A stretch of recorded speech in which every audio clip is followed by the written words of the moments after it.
All right. Welcome to the weekly creator hangout.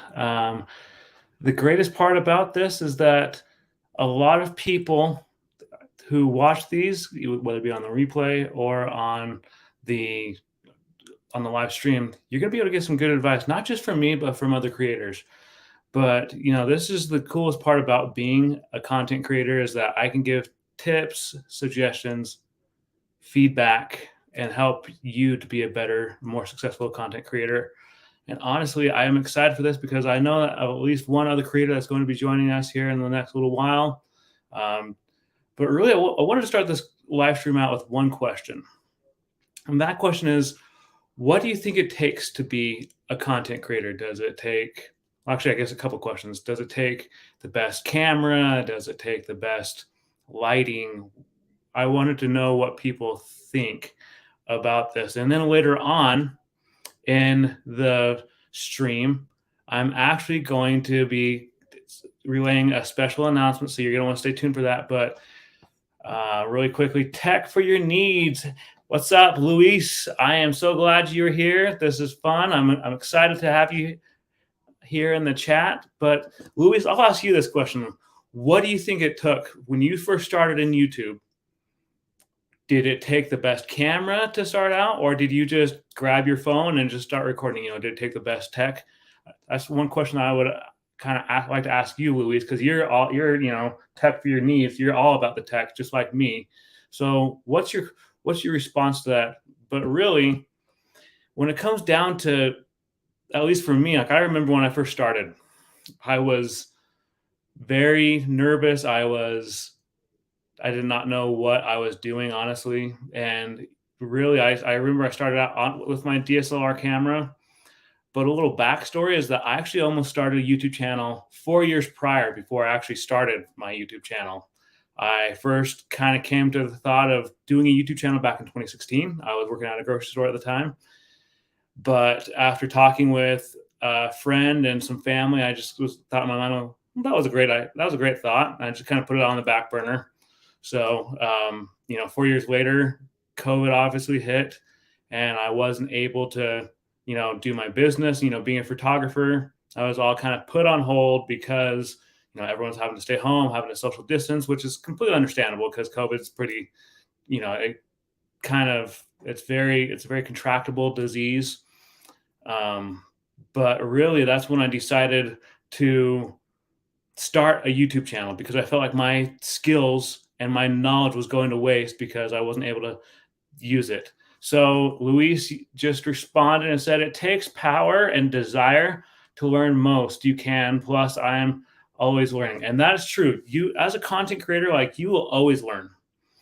That's one thing that I've come to realize with my experience. I've been on YouTube for over a year now, and I'm constantly learning. One of the greatest places I've come to learn was, well, two of the greatest places would be, I'm a part of that Video Ranking Academy online, but I'm also part of Clubhouse, and we have a lot of discussions online, basically, being able to help others and improve theirs. Super Dave, thank you for coming on.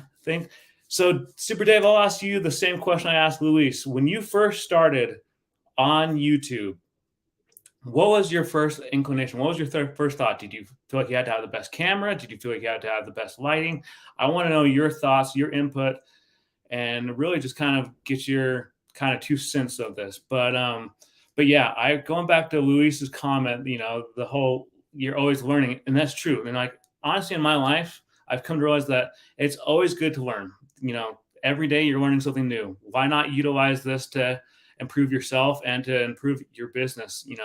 We live in a time, day and age where people are having to return to the office, and a lot of people, they don't like that. They like being able to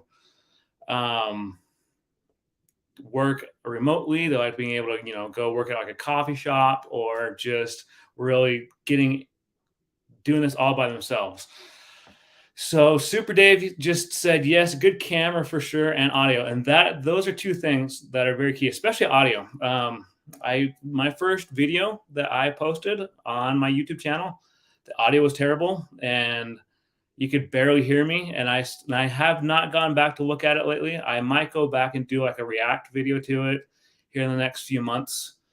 But really, audio is key, because you don't want to be talking very monotone. You want to be able to have people understand you as a content creator, as I guess, a quote unquote YouTuber. If you were here last week, you know I don't really like using that term YouTuber. But yeah, that's when I started my YouTube channel. That's why I started my YouTube channel, is because I felt like my skills and my talents were going to waste. I couldn't really take any photographs of people. I really couldn't even go take photographs in general, because again, COVID was running rampant, and I really just did not want to contract COVID. I don't want to give it to my family. And so I decided to start a YouTube channel. And honestly, it was the hardest, scariest, and best decision of my entire life, basically, because I have made some of the best friendships through YouTube than I can ever imagine. Like, one of my friends, he's a mod for this channel. He's like 12 hours ahead of me. He lives over in Japan. His name's Lito. He's been on some of the streams in the past. You know, we met through that Video Ranking Academy on Facebook, but I wouldn't have been able to meet him and become friends with him if it hadn't have been for starting YouTube. And he's actually become one of my really good friends. And honestly, why not start a YouTube channel? I mean, I know it's a lot of people expect things to be like they want things to be like an overnight success. You know, I've had this conversation with other content creators and in Clubhouse rooms, where they'll try like creating a YouTube channel for like 3 weeks, maybe 3 months, and then they think, well, that was a great idea, I'm just going to move on. But really, when it comes down to it, tech is important, especially as you grow.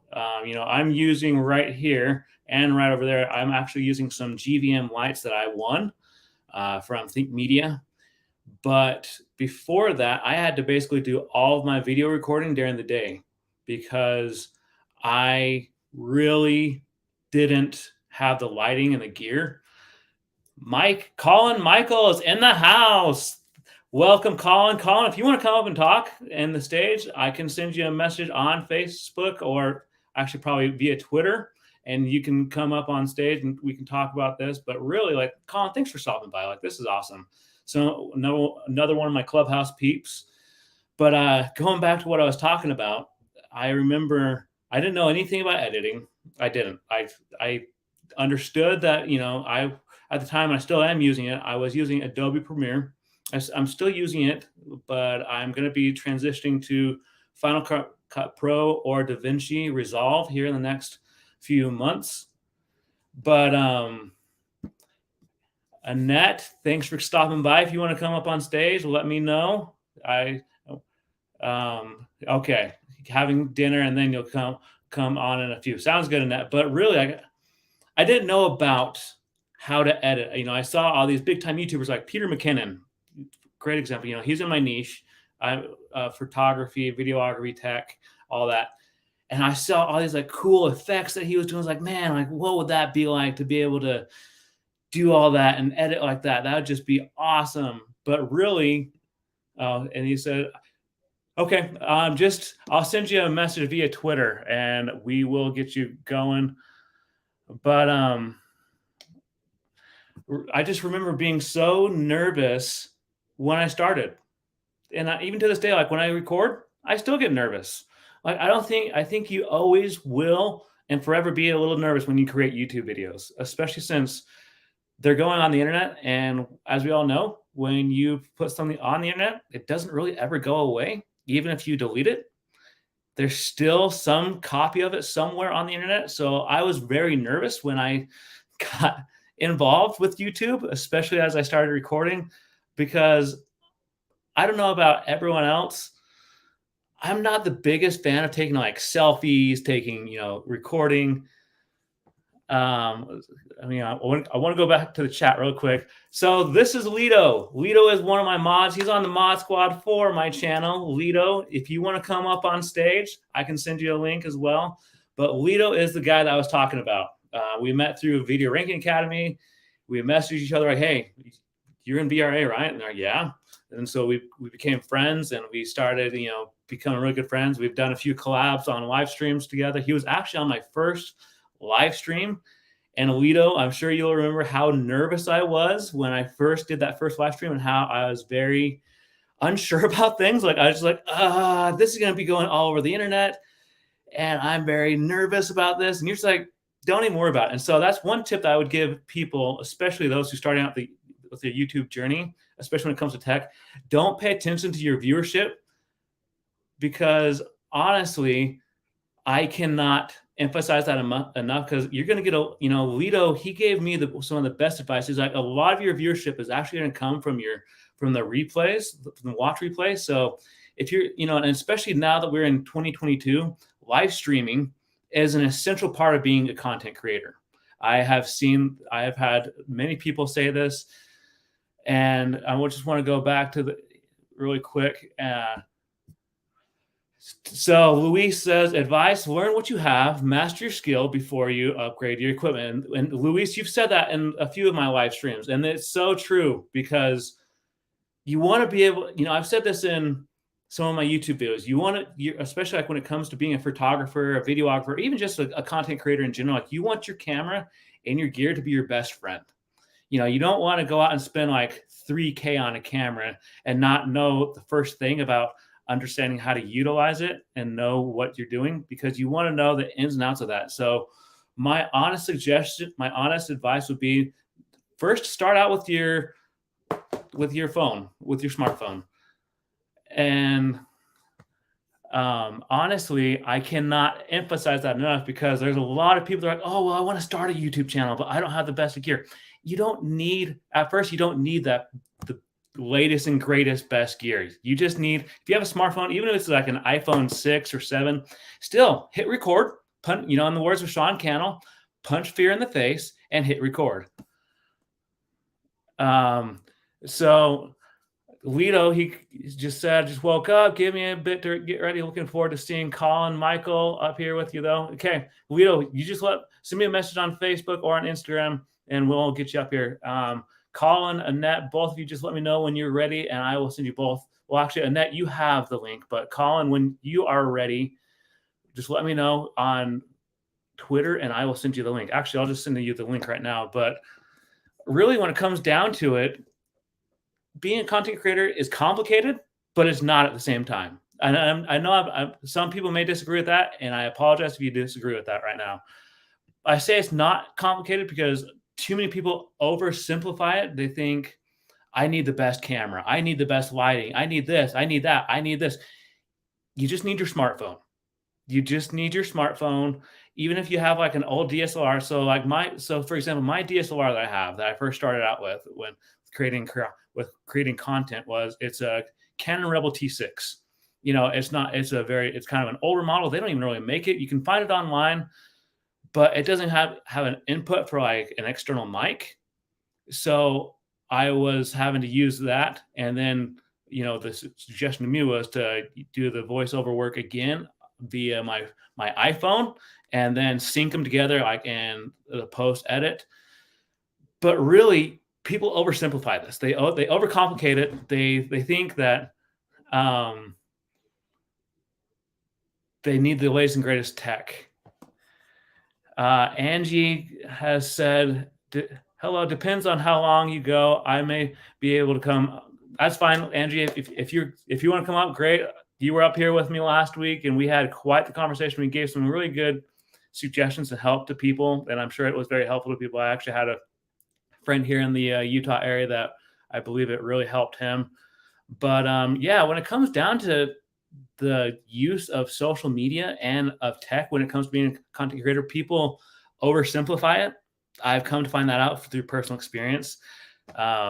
Angie, you and I have had this conversation, and we've been in other conversations via Clubhouse where people are just like, I don't know if I can really do this because I have an iPhone 7 Plus, and people, more than half the time, everyone's like, just hit record. Like, it doesn't have to be, the latest and greatest smartphone, but if you have a smartphone, hit record. If you don't know anything about editing, just go with it, learn about it, and just I've said this a few minutes ago. I'll say it again. Punch fear, in the words of Sean Cannell, punch fear in the face and hit record. But with that, make sure you're amping up your video content 1% better with every video. That's another quote from Sean. I regard Sean as one of my mentors. He's, the owner of Think Media and the owner of Video Ranking Academy. So like he's been on the YouTube platform for over 10 years now. His company, Think Media, actually just hit 1 million subscribers this past week. So I got to give a big shout out to Sean Cannell and the Think Media team for what an accomplishment like that. Only 10% of people even make it to 1,000 subscribers. The fact that they were able to make it to over 1 million subscribers, they could be 2 million. I'm not sure. Someone in the chat can probably correct me on that, but that's an accomplishment, And in Clubhouse, I remember Professor Nez mentioning how he was he was watching an interview with Mr. Beast. Everyone knows Mr. Beast. If you don't like him, you know who he is. He's like one of the biggest content and creators, YouTubers out there. He was asked the question, what would happen if you lost your channel? And he said, well, I would know I would be successful because I know how it works. I know I'd be able to get back my subscribers and everything. And that's really what it is. And that to me is so cool and impressive that not only does he know the algorithm, but he knows how to gain viewership, subscribers, how to market his content, and really just get excited to be a content creator. Because one thing about Mr. Beast is that his channel didn't even take off for like 7 years. I didn't even know that. My friend Professor Nez told me that in a Clubhouse meeting. And it was such a cool thing to hear that, Mr. Beast at first didn't know what he was doing. But through the process of learning the best, he was able to figure it out. And now he's one of the top YouTubers in the world. He's part of the Team C's, Team Trees, all that kind of stuff. And not only that, he gives back to people. And as a content creator, that's one of your most essential parts. I'm in college right now. And this past week, we had to do a discussion on what is a platform that people may abuse. And I brought up YouTube, because there are some content creators out there who don't use the platform correctly, and they use it for their own gain, and they're really quick to pull pranks and everything on other people. A great example would be like Logan Paul. Everyone knows that fiasco. I don't want to get into that because that's negative. That's just the negative aspect of YouTube. But everyone knows that there are people on YouTube that use it for their own gain, and they don't want to give back to anyone. Another one of my mod squads just popped up. Just to roam me around. That's what YouTube is for, learning. You don't need to jump in the ocean and learn to swim. Learn via edit. YouTube, learn to edit via YouTube, then plan your videos, know what your value is, and market yourself as a brand. And that is one of the best pieces of advice that anyone could ever give someone starting out on YouTube. I always share, like on my pre-recorded videos, that conversation I had with my friend Professor Nez. And there's a reason I share that. He gave some really great advice on there because he's been doing in this business for 20 plus years. He knows what it takes to get brand deals, what it takes to get affiliates, and really just how to be successful on YouTube and not let it get to your head. There's a lot of people on YouTube who expect an overnight sensation, and it just does not work. But JJ, that is a great comment. I cannot agree with that more. That's fine. And that, just let me know when you're ready. You'll come up on my backstage. And again, Colin, and whenever you're ready, I'll send you the link here in a bit. You can comment on here. I'll send you the link. But really, we're in 2022. I remember in 2016 when I first started, when I was first thinking of starting on YouTube, people were talking about, you got to be consistent. You got to have this. You got to make sure your stuff is interesting. And that's so true. You got to make sure it's a niche that people are interested in. I follow a few channels that are all about, a daily vlog. There's a channel I follow that I first started following. They're called Ellie and Jared Meekum. And, they started their channel around the fact that they were having infertility problems, and they developed a following with that because that's a real problem that a lot of people have, especially newlywed couples with trying to start their families. And another great example would be there's another YouTuber I follow that's here in Utah as well. What's Inside? This guy, him and his son, they cut open things and they show you what's inside of different things. And these are all people that had to start out with, at the very beginning, with 0 subscribers. They had to grow, but they created their own brand. Like, how cool is that? Like, they were able to establish their brand, and now they have a lot of people reaching out to them saying like, hey, we want to sponsor your video. We want to help you out, because a lot of companies are realizing that the advertising is a lot better suited on YouTube than it is on a 5 to 10 second TV spot on TV. Because honestly, who remembers commercials that were on TV? The only kind of commercials I actually only remember are the ones that just didn't make sense. And I was like, well, that was kind of a waste of my time. But a lot of companies are starting to realize that in order to get our brand out, our company name out, we need to contact these YouTubers, these content creators, give them a portion of the sale, and really get things going with that. And Lito, he just asked a question. Did they cut open a bowling ball? They did. They're the ones. They're based in Southern Utah. They are just they do some really cool things. I can't even oversimplify this because they do a lot of cool, impressive things. The dad, he's the main one in charge of it, but like, he gets contacted by so many companies saying like, hey, we want you to market this for us and we'll just give it to you for free.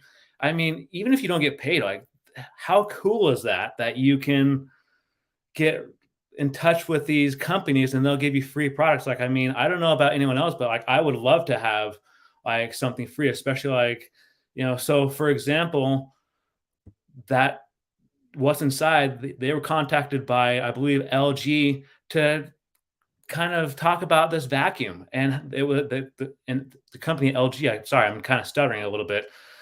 They said like, you can have the vacuum. We just want you to test it out on your video and just really kind of give some feedback on it. And I mean, how cool is that? Like, I don't know about you guys, but I would love to have some free stuff, but really just being able to help people improve their lives. Luis says, I feel the same. Creators that you're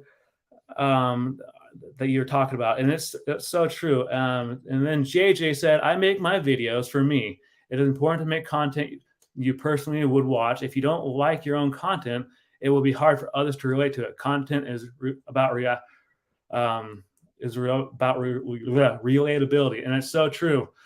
And that is so true. If I don't like a channel, I'll use a great example: YouTube Shorts. There's sometimes when I go through YouTube Shorts, and people are just trying to make money off of like Marvel. Like, they're posting clips from Marvel, and I just think in my mind like, you're trying to make money off of someone else's hard work. So I'm gonna hit the dislike button on yours, even though it doesn't show publicly. I'm still gonna hit the dislike button, and I'm not gonna recommend the channel because I feel like I want to promote channels where people are growing organically off their own content and not that of others. We just had this conversation in Clubhouse the other day about how so many people have tried to steal other people's work. A great example would be there's a YouTube channel based in Provo, Utah. It's called BYU TV, and they it's Studio C, excuse me, but they're owned by BYU TV. Back in 2014, 2015, they had a YouTube video go viral called Scott Sterling. And it was about this guy that just kept blocking goals in a soccer match. And it was hilarious. And they couldn't it just blew up. And so it got to the point where they were having to ask their viewers, like, if you see this video on any other platform, they will be able to please report it so we can get it taken down because we want the money. Hang on one sec, guys. I gotta invite some people to this. Let's see here.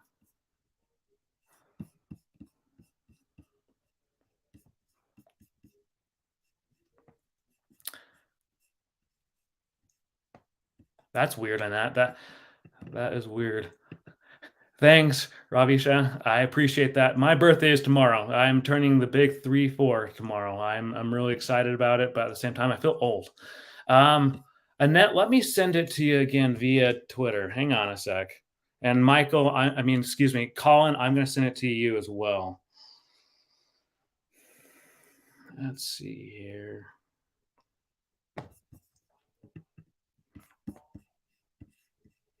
Settings.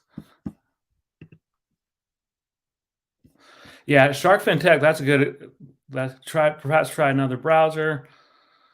That's a good idea. Let me get the invite. Annette, I am sending this to you and Colin right now. Hang on. Bear with me for one moment. Colin, you're coming up right here. Okay. Colin, I just sent that to you. And Annette, you should have it now. Lido, I'm going to go ahead and send this to you via Actually, I'll send it to you via Facebook because you and I talk all the time on Facebook. And you can just come up when you're ready.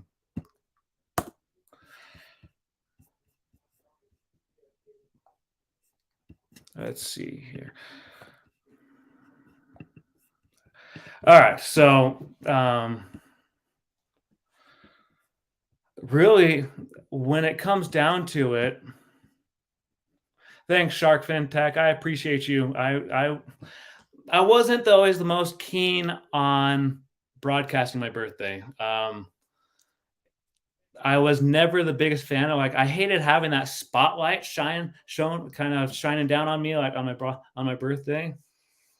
And so I would just kind of keep it on the DL. But a few years ago, back in like 2016, 2017, I had a coworker that was just telling everybody that we worked with that it was my birthday. And so it's before the end of the day, everyone was like, "Hey, happy birthday, Anthony. Hey, happy birthday. Happy birthday." I'm just like, stop. Like I was so embarrassed, and I get embarrassed very easily. It makes sense that I'm on YouTube, right? Really, thanks, Louis. But yeah, it makes a lot of sense that I get embarrassed really easy and I'm on YouTube, right? Because YouTube is like one of the biggest platforms on the internet. But no, really, in all actuality, it was such a great thing that I was able to change my attitude about my birthday because a lot of people, a lot of my family, sorry, I lost my train of thought there for a second. A lot of my family knows that I wasn't always the biggest fan of my birthday, but now I really am. Like I love being able to celebrate the fact that I came into the world. I've been able to establish myself and I've been able to create an impact of people's lives. So Annette, let me know if that works. She's going to try to restart her Mac, excuse me. JJ says, I'm just going to stream absolutely wasted. Just joking, or am I? All right. So Annette has this all worked out. I want to bring her on stage. This is a friend, someone I became friends with. And then also we'll bring on Colin here in a sec. So a little back history is I met both Annette and Colin via Clubhouse. These are two individuals that are so cool. If you are not following them, let's just give them a big follow and we'll welcome both to the stage. Hey, it's Annette. How are you? Hey guys, what's going on? I had to restart my computer. I don't know what it was, but Technology, right? what's going on? Hey. Hey. Colin. What's up? Hello, Clubhouse people. I am excited to have you both here. So kind of give people a little bit of a kind of present yourself, kind of introduce yourself to people so that people know what's going on, like what you guys do for your niches. Colin or? Go ahead, Annette. We'll do you and then we'll do Colin. Okay. So I am a real estate agent here in Central Florida in Orlando, and my YouTube channel, I just started it back, I don't know, May of last year. So I'm a baby YouTuber. Yeah. Awesome. And that's about it. Colin, what about you? Yeah, my name's Colin Michael. So I run a YouTube channel where I help people learn how to film, edit, and grow their YouTube channels, but all with your mobile device. So using like an iPhone or an Android, but only using that, whatever you got in your pocket, essentially. And so, Colin, you bring up something that I brought up earlier, and that is that people overcomplicate the whole recording process when it comes to YouTube. Like they think like I need the best camera, I need the best lighting. Like, what's your take on that? I really want to know your take on that. Yeah, so that's actually like the inspiration like for my channel, because I originally started YouTube back like in 2014 making videos, and then like I went on a gear frenzy. So I had like this Canon 70D because Casey Neistat used it. I got like the Rode microphone and the tripod. And then it got to the point where I just had so much gear that it was just, I didn't have energy to create because I'd have to bring all these lenses and microphones and batteries. And I like stopped making videos for a while because it was just overwhelming. So that's kind of where my whole idea of like, why not just create with the phone in your pocket? Because this is easy enough to like take with me wherever I'm going, where I can just shoot easily. I can edit it all on my phone and then, export it. And I don't even have to, get into anything fancy. So I'm 100%, with just record, just get started and just use your phone, because you can get incredible quality. And, with my channel, over the last 2 years, I've been able to grow it to 100,000 subscribers, and 90% of that was filmed on a phone. It was all filmed on a phone. So it's not going to be the gear that's going to be holding you back. You just got to, people want to hear what you can teach them, how you can entertain them, but they'll never be able to hear that unless you, actually go and record. So yeah, definitely use the phone in your pocket and just get started. Well, so here's a question before I ask that question, Annette, like, how do you feel about that? You and I, we've had conversations on Clubhouse along with Colin. Like, how do you feel about that? Like, do you feel like you need the best camera to get started on YouTube, or like the best computer? Like, No. what's your response to that? No, I agree 100% with what Colin said. Like, I held off putting out my first video because I wanted the lighting, I wanted the colors, the this, the that. I guess those are all pretty much excuses, because I could have just done it without all of that. And the camera as well, which I bought an M50, but now I'm pretty much using my phone to do my videos. So like you don't need any of this stuff. Like you could just literally, even with an older iPhone, you don't even need a new iPhone. You can go ahead and press record and just start making videos. And now like I find it easier to just pick up the phone and do a video instead of the M50 and this and I don't know, it's just too much. Yeah, I think when I first was considering starting a YouTube channel, I remember it because I've mentioned this a few times in this live stream, that I first considered starting one in 2016. I wanted to kind of do like a vlog style niche, but at the time I felt like my life wasn't very interesting because all I was like a grocery store worker, and I would just go to work, come home, go to work, come home. But I was overcomplicating it, and I was using excuses not to even start. And I think that's one of the main problems that people have when it comes to starting a YouTube channel, or they give up too easily.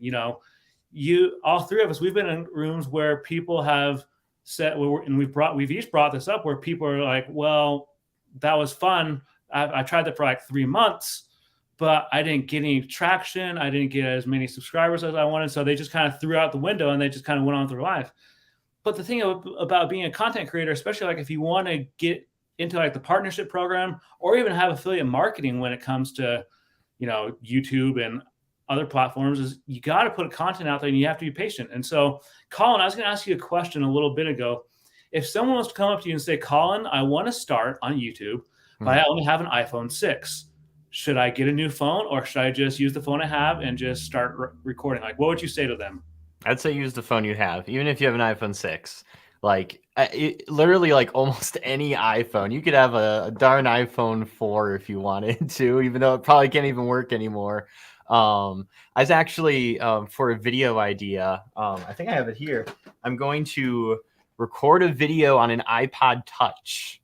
One of these guys. I remember those. Oh my goodness. And I'm gonna upload it. I'm eventually gonna do this project where it's gonna be just entirely filmed on this and get like professional results. But I think you could even shoot on this and still do well. Like even like Mr. Beast, he even says like for his first like, I think he said like 200,000 subscribers, he was just shooting on his phone, and everyone was like, in his comments, they were like, why are you shooting on a phone? And he held on to that for like, that whole entire period. So And there are people that have millions of subscribers, right? I mean, like hundreds of thousands of subscribers, and they do it on their phone, or Exactly. their older videos that have like millions of views were on an older iPhone, right? So I agree. Exactly. Go And ahead. I think even TikTok as well has kind of also shifted that too, because now like it's a normal for people to shoot content on their phone on like other platforms like TikTok or Reels, to where people are just used to that quality. And a lot of those creators have millions of followers, and they're just shooting on their phone. And so when they translate that over to YouTube, it's just another platform. They might be doing it in landscape instead of portrait, but it's still good quality, and people follow those people versus them shooting on DSLRs just because they like the content they make, and that's good enough for them to follow. Oh, yeah. One other thing really quick that I wanted to comment on, because I bought all this lighting and all this stuff, this equipment, and at the end of the day, I find myself, because I was going to focus more on the talking head type videos, and now I find myself gravitating towards like the vlogging style. So then, like, really, like, I bought all this equipment or whatever. I will use it, but probably not as much as I'm going to be like out there vlogging, like a tripod and all the other things that you would need to go out and do vlogging. So that's interesting. I learned so much. I've learned so much on my journey so far. I think that, again, it goes back to the whole thing that I feel like people deep down, they want to start a YouTube channel. They think like this will be a fun journey to go on, but they find reasons not to start. They find, like, I know that's how I was at first. Like, I'm a quarantine COVID creator because I started mine, and I first started my channel in August 2020, but didn't upload the first video until September. But it was because my photography business was placed on hold because of the fact that everyone was having to social distance, having to stay home. And I felt like my skills were going to waste. I felt like, people could benefit from me and my understanding of like how photography works, how videography works, and how tech works. And so I decided, as Sean Cannell has said, punch fear in the face, and I hit record.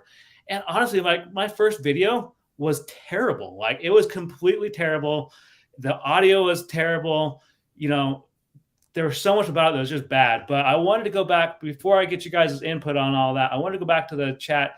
Rapisha, he was here. Thank you for stopping by. But Sharkfin Tech made a comment that I wanted to bring up, and it said Colin could be the younger brother of Lou, from Unbox Therapy. So there you go, Colin. Like that's a major compliment.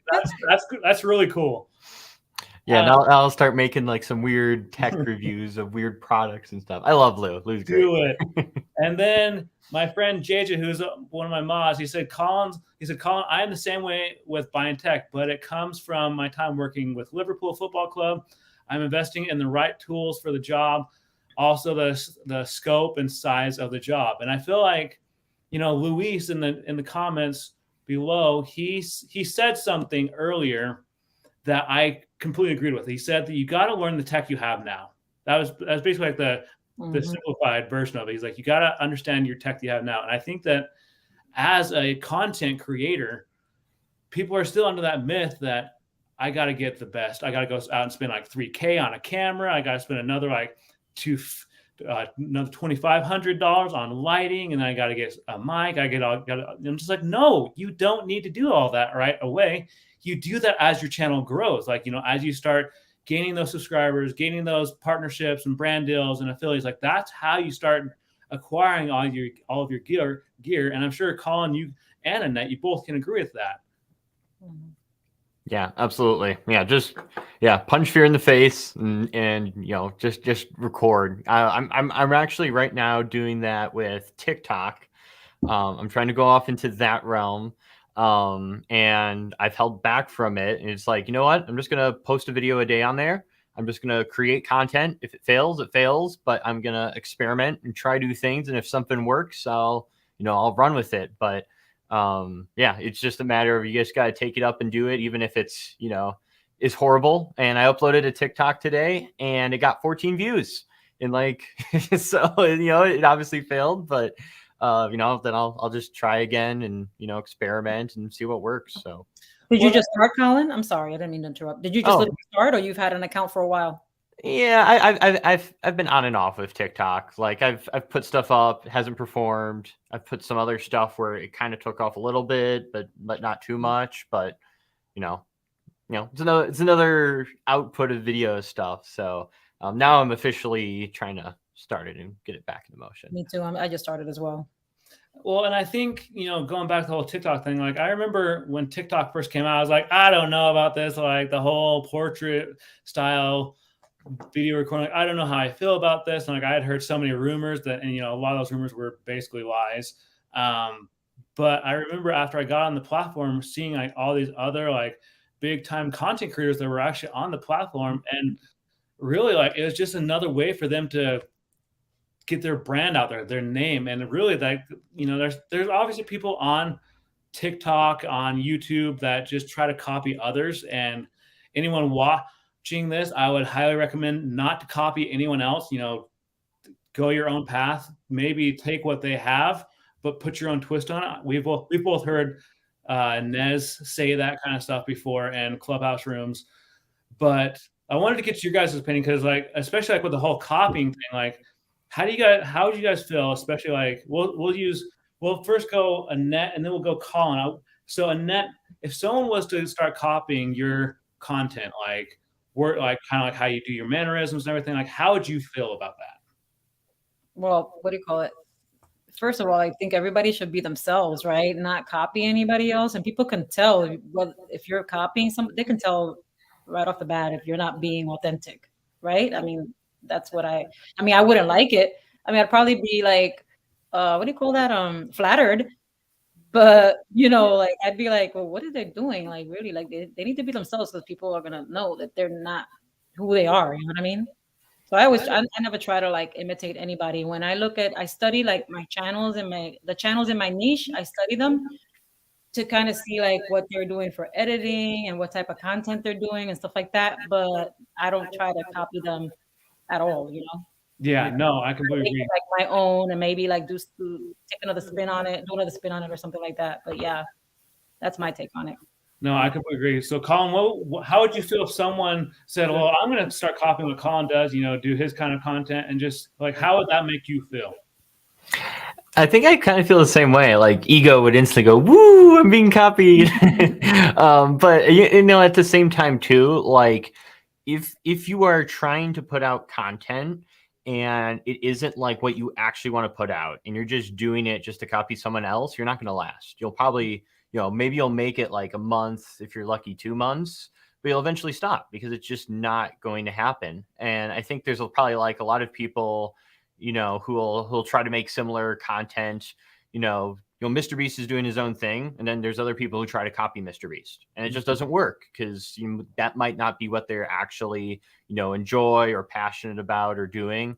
I know it's like Mr. Beast content. There's a lot of he works with a lot of charities and stuff, so that's kind of his motivation there. But you have to at the end of the day be yourself, because you won't make it, you won't last long. So if someone does copy me, I know they're not gonna be there for too long. They'll give up eventually because it's just it's not who you are. Well, I remember I was gonna say something. No, I was gonna ask another question in regards to that, but go ahead, finish your thought. I remember the first time I ever jumped on Clubhouse. It was actually in the Happy Hour Rising YouTuber room on Friday night. I was just like completely new. I didn't know what I was doing. Like I was still kind of understanding like what Clubhouse was. And I remember I decided to, get that 20 seconds of insane courage. And I raised my hand on there. And I remember I was like, how I was comparing myself to like, Peter McKinnon and all these other big time YouTubers in my niche, like, who talk about tech and photography and videography. And Professor Nez, no joke, said there are over 7 billion people on the earth and there's only one you. He basically kind of scolded me a little bit.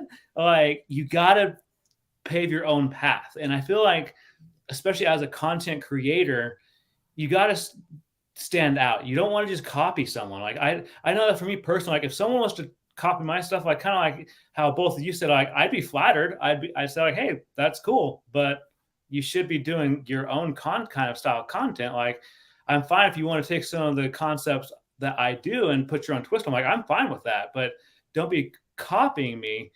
And there's so much that goes on to this. And actually, my friend JJ, who's one of the mods, he just commented. He said, agreed on the words Picasso once said: "Good artists borrow, great artists steal, and true artists create." And so there's so much truth in that. Like, I mean, going back to the whole Mr. Beast thing, I bring him up a lot because Mr. Beast is probably one of the biggest YouTubers on the platform. He's probably one of the biggest creators on the platform, and everybody knows him. Whether you hate him or whether you like him, you know who he is. And the thing that people don't understand is, like, you know, especially with these kids that are like in junior high and high school, like they're like, oh, I want to be a big time creator like Mr. Beast. His channel didn't even take off for like 7 years. Like, he was posting content on and off for 7 years, and then he finally found something that stuck.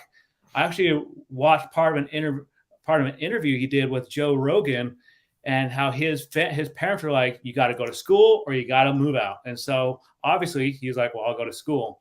But he would just end up sitting there in the parking lot of his college, just uploading videos. And then he decided to, then I guess like a few of them like went viral, and he went to his family. He's like, oh, by the way, I haven't been going to school for like the past like 3 months, but I made like 10K. But I feel like people need to carve their own path. So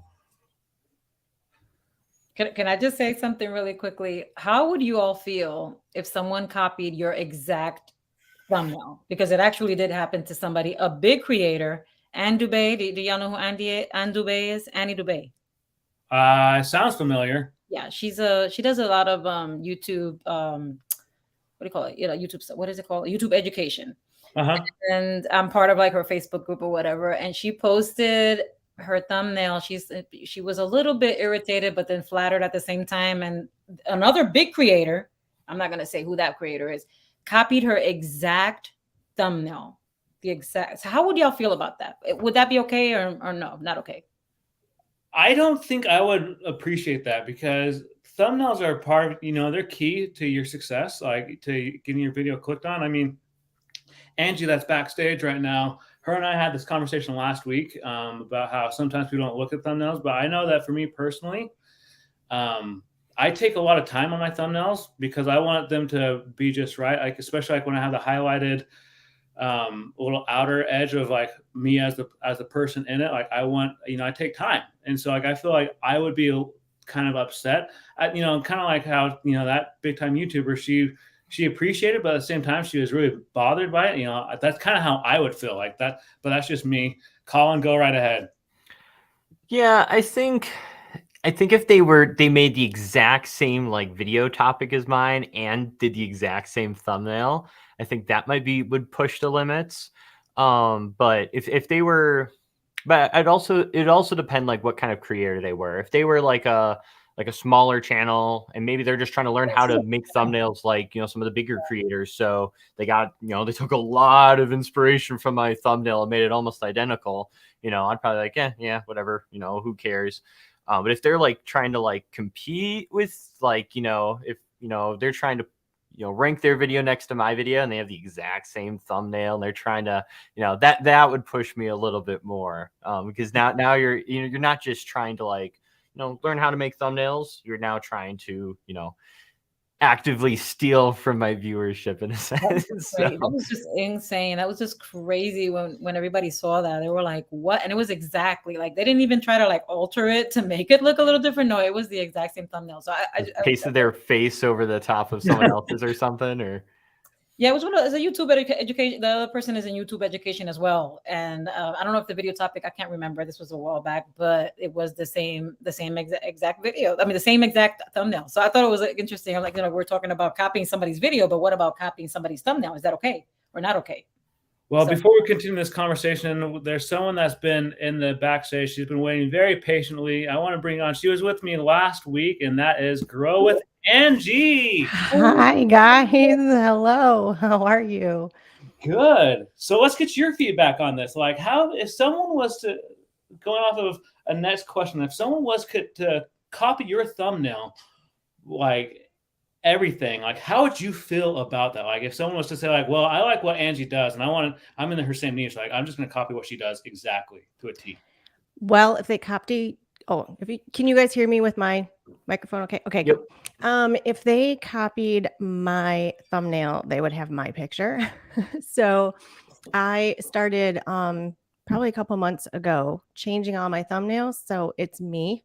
I've kind of started like doing the testing of the face recognition. So if you have people who are following you, and regardless of what the title is, regardless of the description or whatever, or even how good the thumbnail is, if they see your face, because I do that with a lot of channels I follow. I don't even read the description or anything. And I'm like, oh, it's so and so. And I click on their video.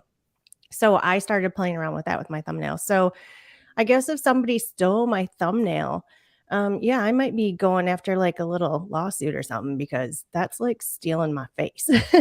Yeah, I kind of feel like that would be some kind of copyright infringement, in my opinion.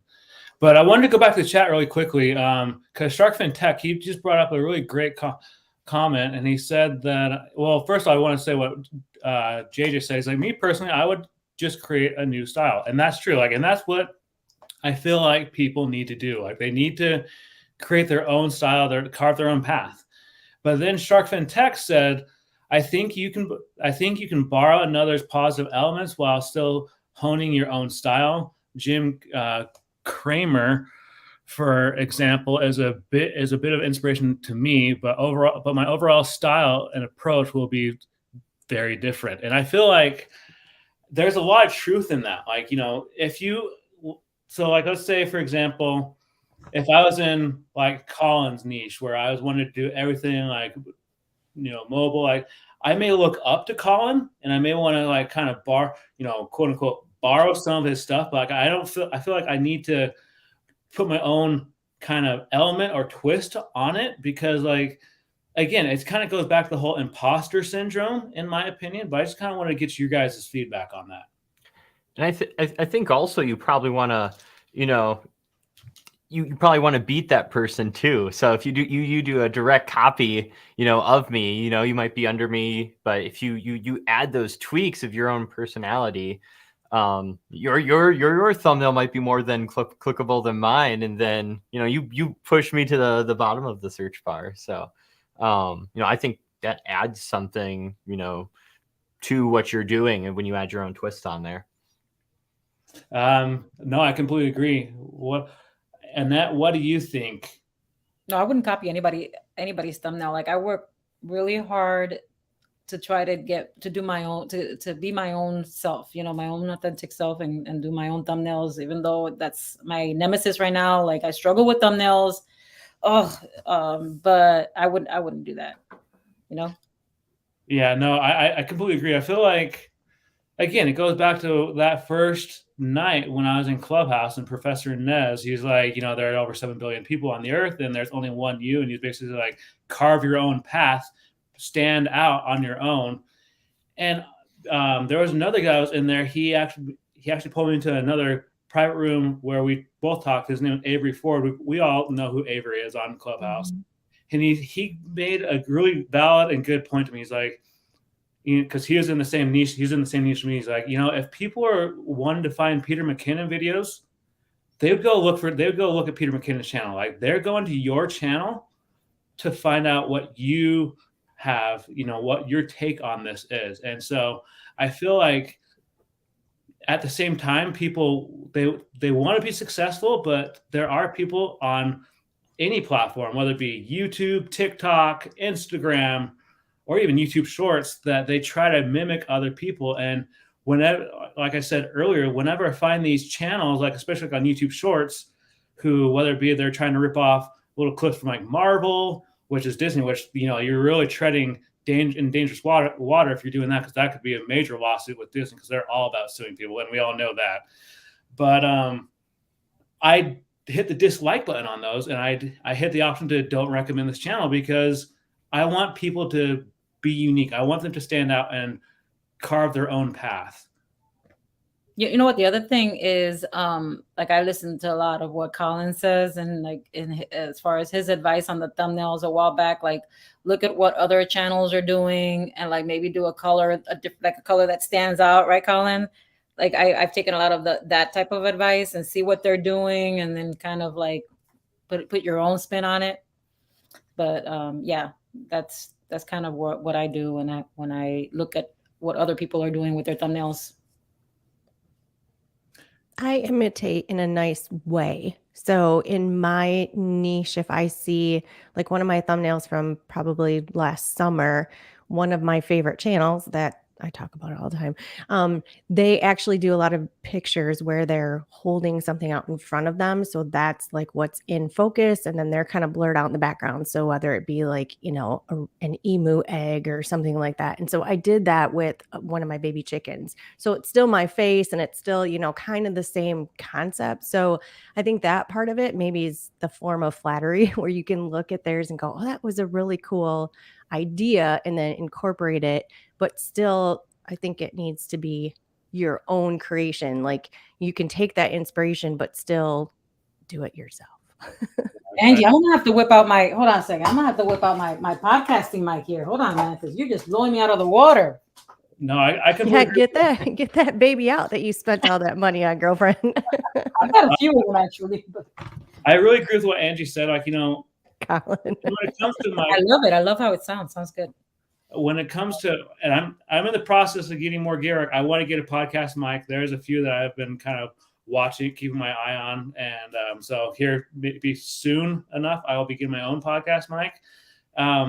But I told you, Anthony, about this one, didn't I?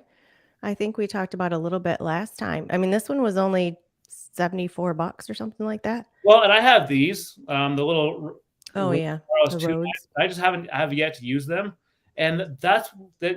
We're going to be talking about the tech side again here in a little bit, but I want to get people's feedback when it comes to creating thumbnails. Let's say if someone has stumbled onto this live stream and they're kind of figuring out what thumbnails are, like how to create thumbnails. What would be your guys' input? Like, where would you go for thumbnails? I know for me personally, I use Canva, but before I started on Canva, I was using Photoshop. But when I found Canva and I got the pro version, it was like a light just flipped on. I was like, oh my goodness, like this is amazing. Like, but I just wanted to get your guys' input. Like, where would you suggest people go to when it comes to creating thumbnails? Doesn't matter who starts. So Yeah, Colin. Yeah, I think like I love Canva. I think Canva is great. Especially if you do get that, if you can afford to get the paid version of Canva, which hopefully Anthony has his affiliate link down below. But if you get that, you can actually like remove the background. If you take a picture of yourself, it'll remove the background. So you have this like nice PNG of yourself. You have like the text elements. I just recently found out, because I've been messing around with like the presentations in Canva, you can actually add shadow behind objects. So it gives it like a lot more depth when like designing things, which is super cool. I think if you can, I'd go that route, just because then you're only purchasing, one piece of software. I use a ton of different. So I use Canva for my backgrounds, and I'll sometimes use like the objects in there. But then I'll use these are apps for like, because I design my thumbnails on my phone. I use like Juxtaposer, which removes the background of an image.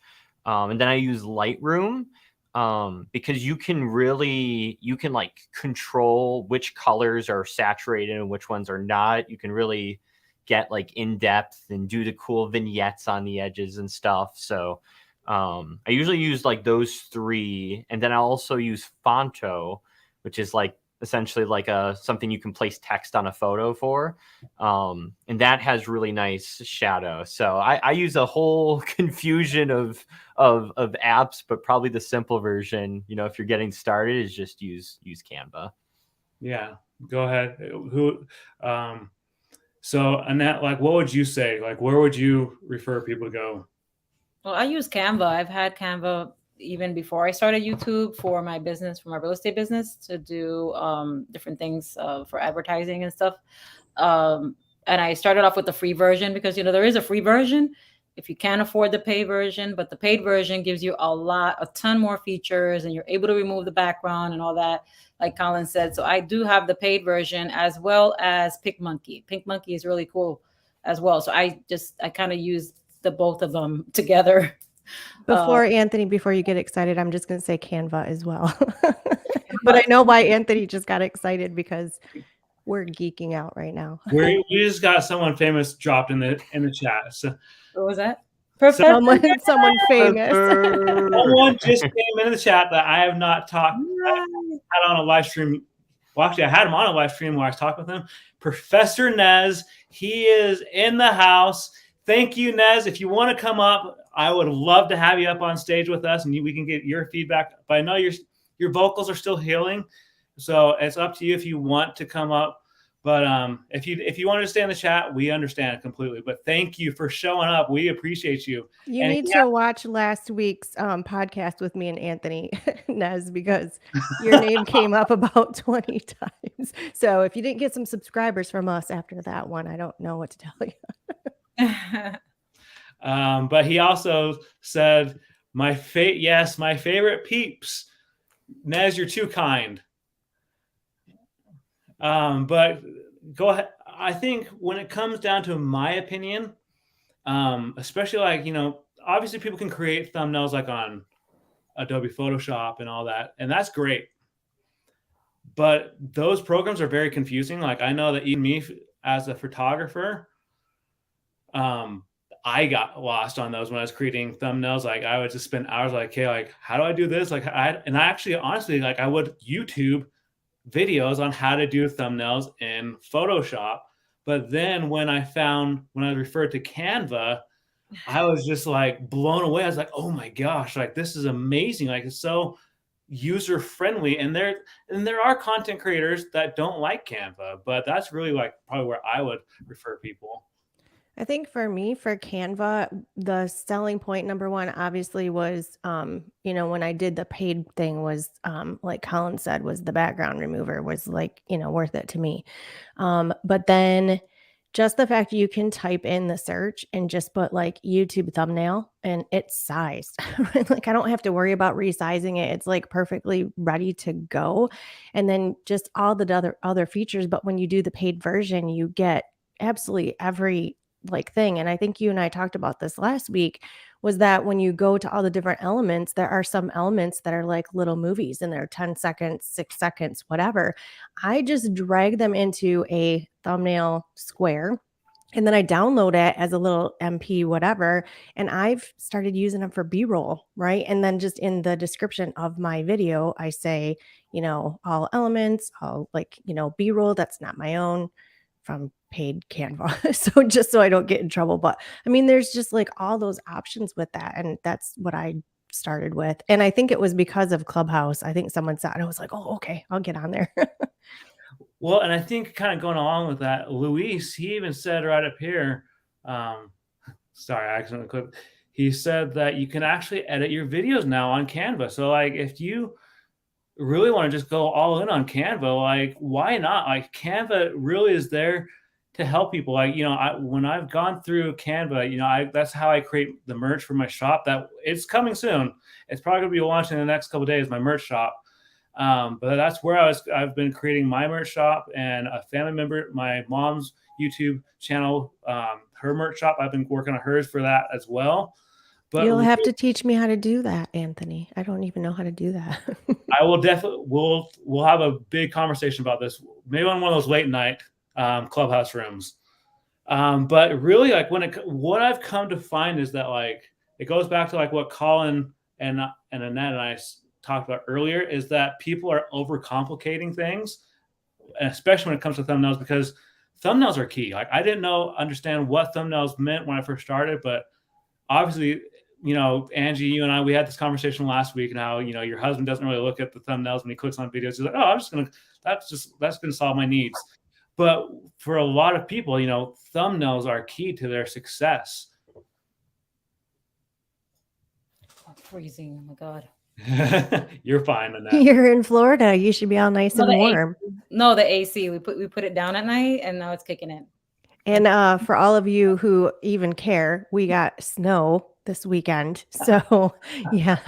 So we had my nephew here. He's like this big, huge, burly 23-year-old guy, right? And he's gonna come over and he's gonna help us do some yard work. And it started snowing Friday night, and then it snowed all day yesterday. So awesome. I want to go back to the chat for a little bit. And JJ, he says Adobe Creative Suite all the way. Everything is under one roof in regards to designing thumbnails. My advice, think about your personality, how you would make your thumbnails showcase that. And that's true. Like, you know, I'll even use Professor Nez, for example, in this. You know, and his thumbnails for his live streams that come up, like he has like an excited look on his face. He's like, you know, something like that, because he's excited to share this information with people. And I also go back to the whole Eeyore syndrome or Tigger syndrome. You know, like if I was to hire someone for like a job, whether it be to create like a video or something, I would much rather hire the person with the outgoing personality like Tigger than I would the person that has the personality of Eeyore. So that's just my 2 thoughts on it. But anyone else have anything on that? I mean, like, yeah, honestly, I think when it comes down to YouTube, it's like getting people to click, watch till the end, and watch another video. And I think probably for like a lot of new creators, it starts on just you know, create that video, make it the best video. And then if that thumbnail, you know, doesn't perform and no one clicks on it, then, you know, all that hard work you went into making like a really good video is just for nothing. So you like, it's almost that there should be like more time and focus going into like just the clicking aspect. Because chances are already like the content you're putting out in your videos is already really good content. Normally when we start niches or channels and stuff, you know, usually those, you know, it's not like it's poor content. At least from what I found with a lot of my videos is getting that, you know, click-through rate higher to where it's like at like a 5% or a 10% click-through rate. And if I can do that successfully, you know, then I've got like a winner video. And I'll usually make like a bunch of thumbnails too. So that way, if one doesn't perform, I can be like, oh, well, that didn't work. And it's 2 weeks later, I'll just switch it out for this one. And then I'll watch for 2 weeks and see if that, you know, click-through rate goes up. And then, you know, I can like cycle through them and figure out which one's kind of the best one to go with, and then leave it at that. But yeah, you got to get that click is the key. No, I completely agree with that. I think that like click-through rate is probably one of the most important parts about being a content creator. Sorry, I go off my train of thought there for a sec, but I feel like, you know, thumbnail is important, but click-through rate is also important. But I wanted to give a shout out to one of my mods, JJ. He said, if you need help with tips on design, give me a shout out on here. And so JJ, I've known for a little while now, and he's actually in the process of working on some new channel art for me, because I mean, my channel art's great, but I've seen some rough drafts of what he's working on, and it's going to make it look that much better. But he's really good. Like he's talented in art just like I am, if not even better than I am when it comes to art, because, you know, it's basically what he does for a profession. But you know, going back to the chat, it really comes down to the fact that you gotta be involved. And so I wanted to give a big shout out to what Professor Nez just said. He said right here, do one of you want to read this? Because I've been reading all the comments. You have to win the click before anyone sees your videos. Thumbnails are key 100%. I do agree. And I think my husband and Anthony and I talked about this last week. I think my husband might be like one of the special ones. I don't know, but he really is more of a search driven, right? So he uses YouTube in the purpose of how to, like, you know, with all of his handyman type stuff, like how do I do this and how do I do this? And if he just types it in, whatever those top videos are, honestly, I think him and I had this discussion again. You almost kind of look at the watch, how many times it's been viewed, which is really sad, but he'll look and he'll see a video that's been viewed 54,000 times. And then you see another video that was viewed 1,000 times. And you're like, well, the one with 54,000, I'm going to watch that first. Is probably going to answer my question. So yeah, he's just one of those people that doesn't really care about the title and thumbnail. It's just whatever he types in and whatever YouTube serves him up. So, but yeah, like I said, I'm just trying to do the face recognition now, but still trying to get with Canva, I'm still doing I'm out front, my background is blurred, I'm doing the dissension between the two and the shadowing and all of that, and trying to keep all the colors nice and bright and green because that's what my channel is. And so, yeah, I think and I've changed them. I don't know how many times I've gone through and changed my thumbnails. So I think that's just something that kind of comes with how you feel where your channel's going. So let me ask a follow-up question to the three of you.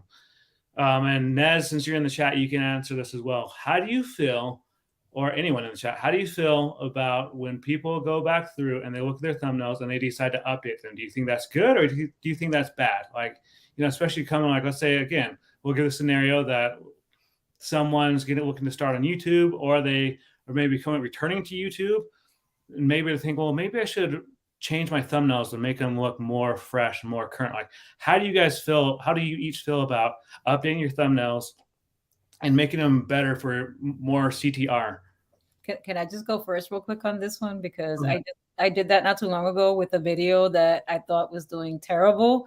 And I changed the thumbnail out several times. And I even outsourced it to somebody on Fiverr, paid them $5, and they did another thumbnail. But I guess it wasn't the thumbnail because, I didn't get more views.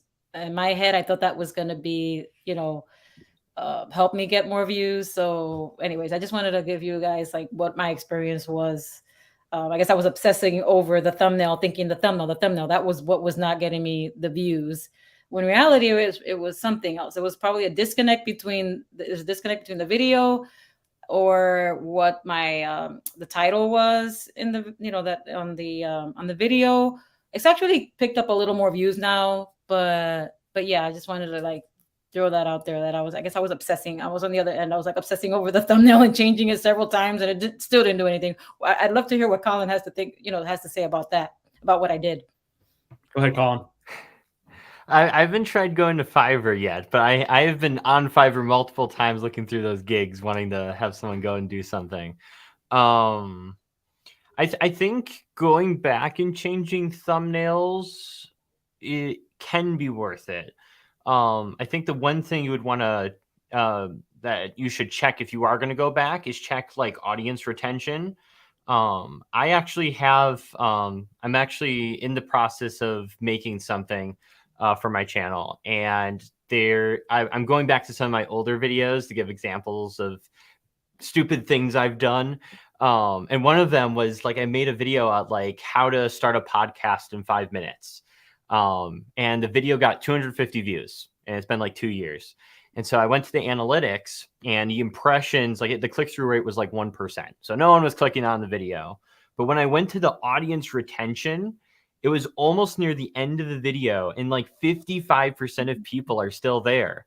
And I was like, holy cow, this video has like incredible audience retention, and it's just no one's clicking on it. But when they do, like half of the people stick around till the end. So I was like, oh my gosh. So I've, even though that video is like now outdated, I think at this point, because it was 2019 for that, it still got me thinking now, going back through some of my older videos where, there could be like really good audience retention, but it's just not getting views.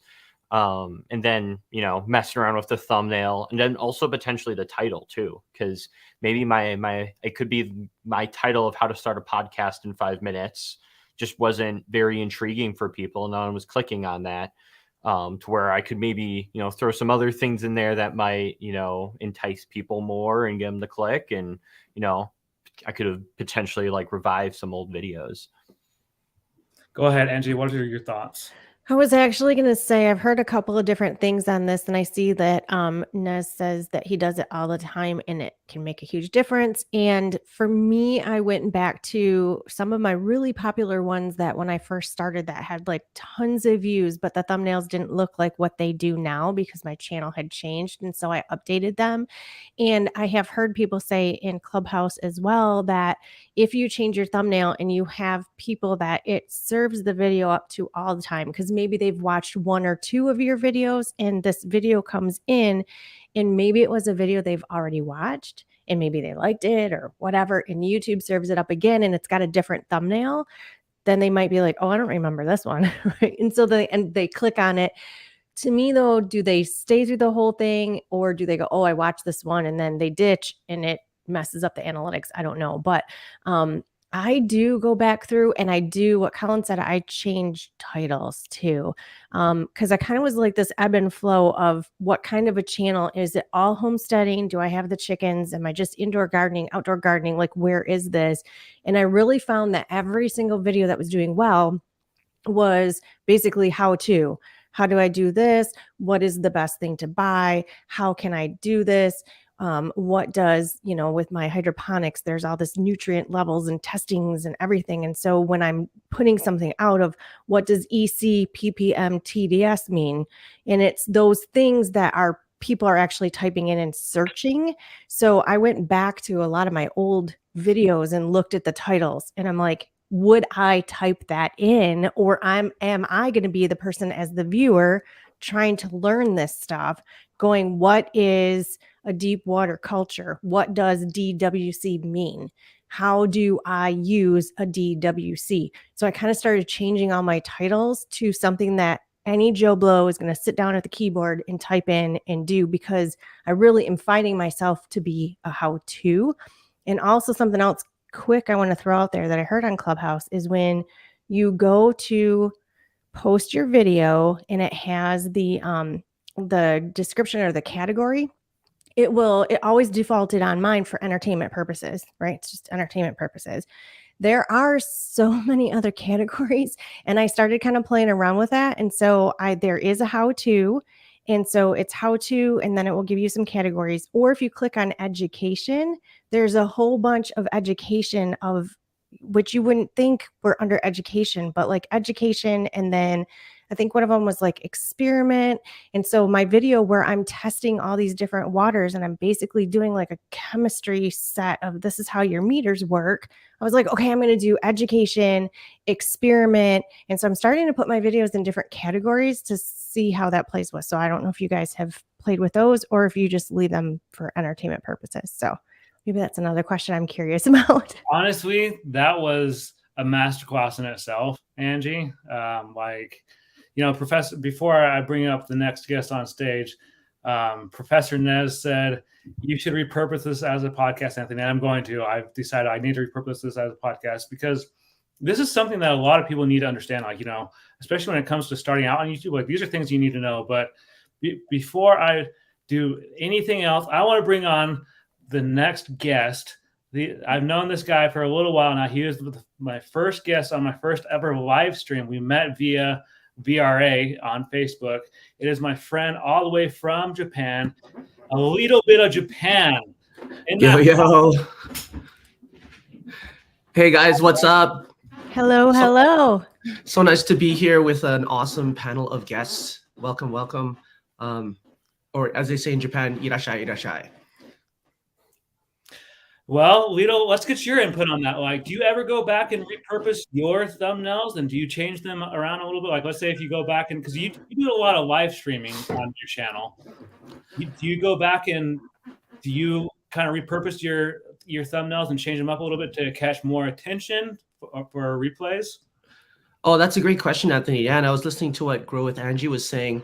So I just want to give a little background about my channel. Like Anthony said, I'm predominantly like a in real life streamer. I started off with live streaming kind of like a podcast, but then I moved to like walking around Japan, and my whole channel is about like showing people the wonders and the cool things about Japan. So I just came from like Nagano yesterday, like off a 3-day snowboarding trip. And so making the thumbnails is quite crucial. And it's a little bit of a different game when you're doing things a little bit more off the cuff or related to where you are. So there's a few strategies that I use, but to get back to your question, do I ever go and rework the thumbnail? Is basically it depends. So like say for example, I was in Nagano, I was able to get a shot of the mountains, and I used that as the thumbnail to kind of give people context. But if I hadn't had the chance to do that before the live stream, I'd probably just get like a stock photo. I go on a site called unsplash.com, and it's a lot of like non-copyright, free to download and non-licensable high quality photos that people just upload for free. Mhm. And then if I'll get a photo of that and that's good enough, and I'll just go with that. However, if it's not good enough, I feel, but it'll get the intention there, and that video does really well, that live stream does really well, then I'll go back and maybe rework the thumbnail with an actual screenshot or a photo that I took on the day, just to give people more draw, I guess, or more context. No, I think that's great. And actually, I from your live stream this morning that I watched, actually, I took a screenshot of that view, so I'll send it to you later on so you can use it for one of your upcoming videos. But no, I think that's great that you were able to do that, because obviously, more than 95% of the people they're going to look at the thumbnails first. That, especially as someone that I'm a content creator, but I'm also a content intaker. Like I intake a lot of content. That's one of the things that I look for as someone who watches a lot of YouTube, is I look and see like if it was just something they just quickly threw up and didn't really create a thumbnail. Because like in my opinion, I feel like either they don't know what they're doing or they just wanted to just throw whatever they could against the wall and let it stick and see if it would stick. But I know for me personally, I know that I go for the videos that have like really well done thumbnail, like the ones, and that's one of the reasons why I always get excited for Professor Nez's live streams, because he takes a lot of time with his thumbnails every week to get people excited. And he doesn't just throw it together really quickly. He wants to make sure that people's eyes are, that they are attracted to the thumbnail, that they'll say like, well, I want to go back and see who this guy is and see why he looks so excited in his thumbnail. Yeah, exactly. But I think people are making a good point where like Growth Angie is saying like, do I want to go back and rework it? Colin saying, do I try a different thumbnail or try a different title with it? And Professor Nez even said in the chat, right, like could be a variety of things. Sometimes you just need to let it go and move on to the next video. I definitely think there is like it is worth your time to go back, as long as you're strategizing which ones, like prioritizing which videos you do want to go back and rework. Like if there's a video that's not performing well and you really want it to do well, maybe it could be the thumbnail, I think. But sometimes looking at videos that perform really well and then trying something else to make it perform even better is good too. Like, so, but at some point, I think you just kind of got to let it go. Like, okay, maybe this isn't going to work, and just kind of move on too. I think there's value in that as well. You made a very good point, and I'm going to ask Colin about this in a sec, but I also feel like if the video is more than a year old, don't go back and change the thumbnail. That's just my personal take on it. Like if it's been on the platform for like over a year, it's best just to let it go, move on. If you want to go back and do maybe like a react video to it, that's fine. Like I understand that, but like, so say for example, like I probably wouldn't go back and change my first thumbnail for my very first YouTube video, because that's over a year old. And, obviously I was just starting out. But I wanted to say really quickly, John Davin, I think this guy's actually from Lito's channel. Lito, how do you pronounce that last name? I don't know, but I think it's John Vandervoort. That's a mouthful. Yeah. John Vandervoort. He said these are great tips, Angie, and so that was a shout out for Angie that you gave some great tips. But so Colin, if you were to teach a class like on thumbnails, like, and let's say if someone say like, hey, I have a question about thumbnails, like, if they were to even present like some of their thumbnails via a slideshow, would you say like, would you give them advice right then and there, or would you say, well, talk to me after and we'll go through these one-on-one and I'll give you tips and advice on what you should do? Because I know for me starting out, thumbnails were intimidating. I was in Annette's boat there for a little while where I got nervous every time I was going to go do a thumbnail. I didn't know what I was doing. Like I would freak out. My anxiety would kick in. But what would you say to someone who's just like kind of overanalyzing and overthinking their thumbnails? Like, what would you say? I think, like, even though thumbnails are I think probably like the thing you should put the most work on when it comes to your video. They also can be very simple. But I think probably the you know, if you wanted to start out easy and just take, you know, you could just take a photo of yourself. You know, it all depends what you're doing. Like if you're like a cooking channel, you know, you can just take a picture of the finished food product, you know, and then, you know, just, you know, essentially start working and getting used to software and just putting stuff out. You know, you don't have to get, you know, super advanced into Photoshop or Lightroom. You can take it, you know, slower. Because again, you know, it's where, you know, YouTube in and of itself, it's not a sprint, it's a marathon. So we're through that process, you know, there's a lot of hats we got to put on. We're learning how to shoot videos, we're learning how to light ourselves, how to use a microphone, then you gotta learn how to use editing and design thumbnails, how to write catchy titles, you know, storytelling, you know, there's so many hats. So, you know, being a YouTuber just in general is pretty overwhelming. So yeah, just I think the main thing is just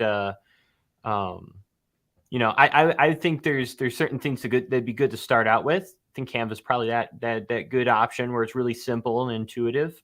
But I think there's also, you know, taking it to the next level where you can get into things like, you know, Lightroom or Photoshop. Because yeah, there's a lot of, you know, when you start utilizing those tools, you can, you know, make the colors pop in your videos, you can make yourself stand out more.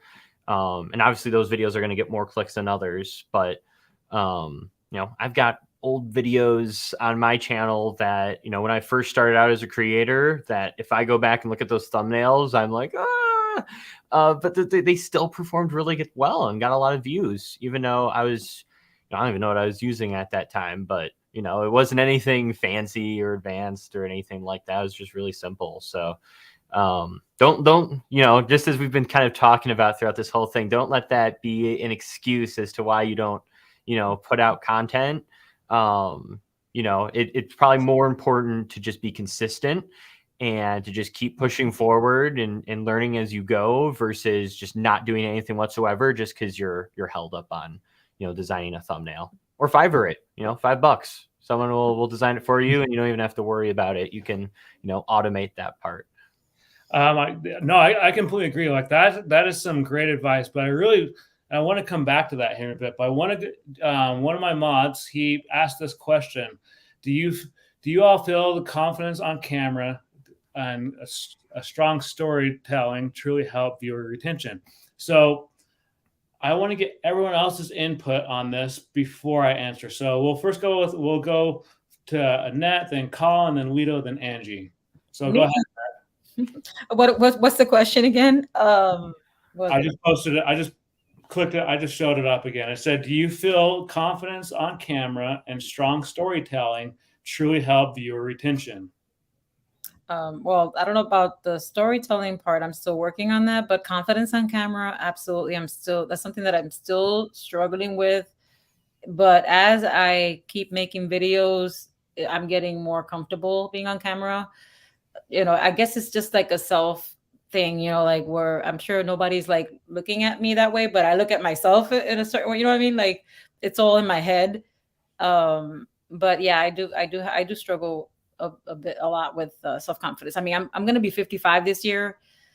So like that has a part to play with, like, you know, like how do I look? I look old, or like, you know, just things that are like in my head that people aren't even thinking probably when they're watching me, but I'm putting it out here, you know, on this on this live stream. But yeah, you know, I'm working on it. That's about it. You don't look a day over 35. Oh, you have to say that because, you know, if not, I'll just click out of this live. No, I'm just kidding. Thank you, though. Thank you. I appreciate it. I appreciate the love. Go ahead, Colin. Thank you for having me here, though, today. Of course. Go ahead, Colin. Yeah, so I've been putting out content since 2014. So I'm coming up on my like 8-year anniversary. And I'm still nervous in front of the camera. Like even coming on this live stream, you know, right before I was about to click enter, you know, it's like, oh, I'm going live. There's gonna be people watching me. Oh boy, you know, I'm gonna be in this like, you know, group session. So I still get those jitters even still. But I think, you know, it's a lot easier, you know, obviously just recording by yourself, but being able to you know, project your voice, you know, and speak with confidence. I look back at some of my first videos. I'm just like, Yeah, so and I'm like just this there's so many ums I'm just saying. I'm just watching myself now and I'm like, oh my word, why do you just keep saying just cut all those out or something. I used to like my tongue, I'd go at the beginning of every sentence. I was like, oh, this is so annoying. Why did I do that for all those? So it is something, just like Annette said, like confidence wise, you're gonna learn that, get used to that over time. But you got to get in front of that camera and just kind of get used to it. If you really want to get yourself forced into it, you can go to like a mall and start vlogging in front of a bunch of people, and that'll get those jitters out a whole lot quicker, because now you got people looking at you while you're I'm just thinking of you, Alito, a bit of Japan. You're walking through a city, you got your camera set up, people are staring. So I'm sure we're going to hear from you starting out from that up here in a bit. But also with storytelling, I think storytelling's huge when it comes to hooking an audience, because like for thousands of years, humans have been telling stories to communicate information. We go to movie theaters and we'll watch like a 3-hour Batman movie, which is all story, and we'll sit there for the whole thing. So if you can, I'm right now, like my channel is tutorial content, and I still do really well, even though I'm not telling stories. But I am right now like reading books and like watching videos on how to make a good story. Because once you can tell that, you can keep someone there for 10, 20, 30 minutes, because you got that hook, they're engaged with the story, and they'll just watch.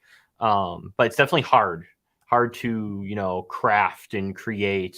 I grew up homeschooled, so I like I'm like didn't have a lot of social skills per se.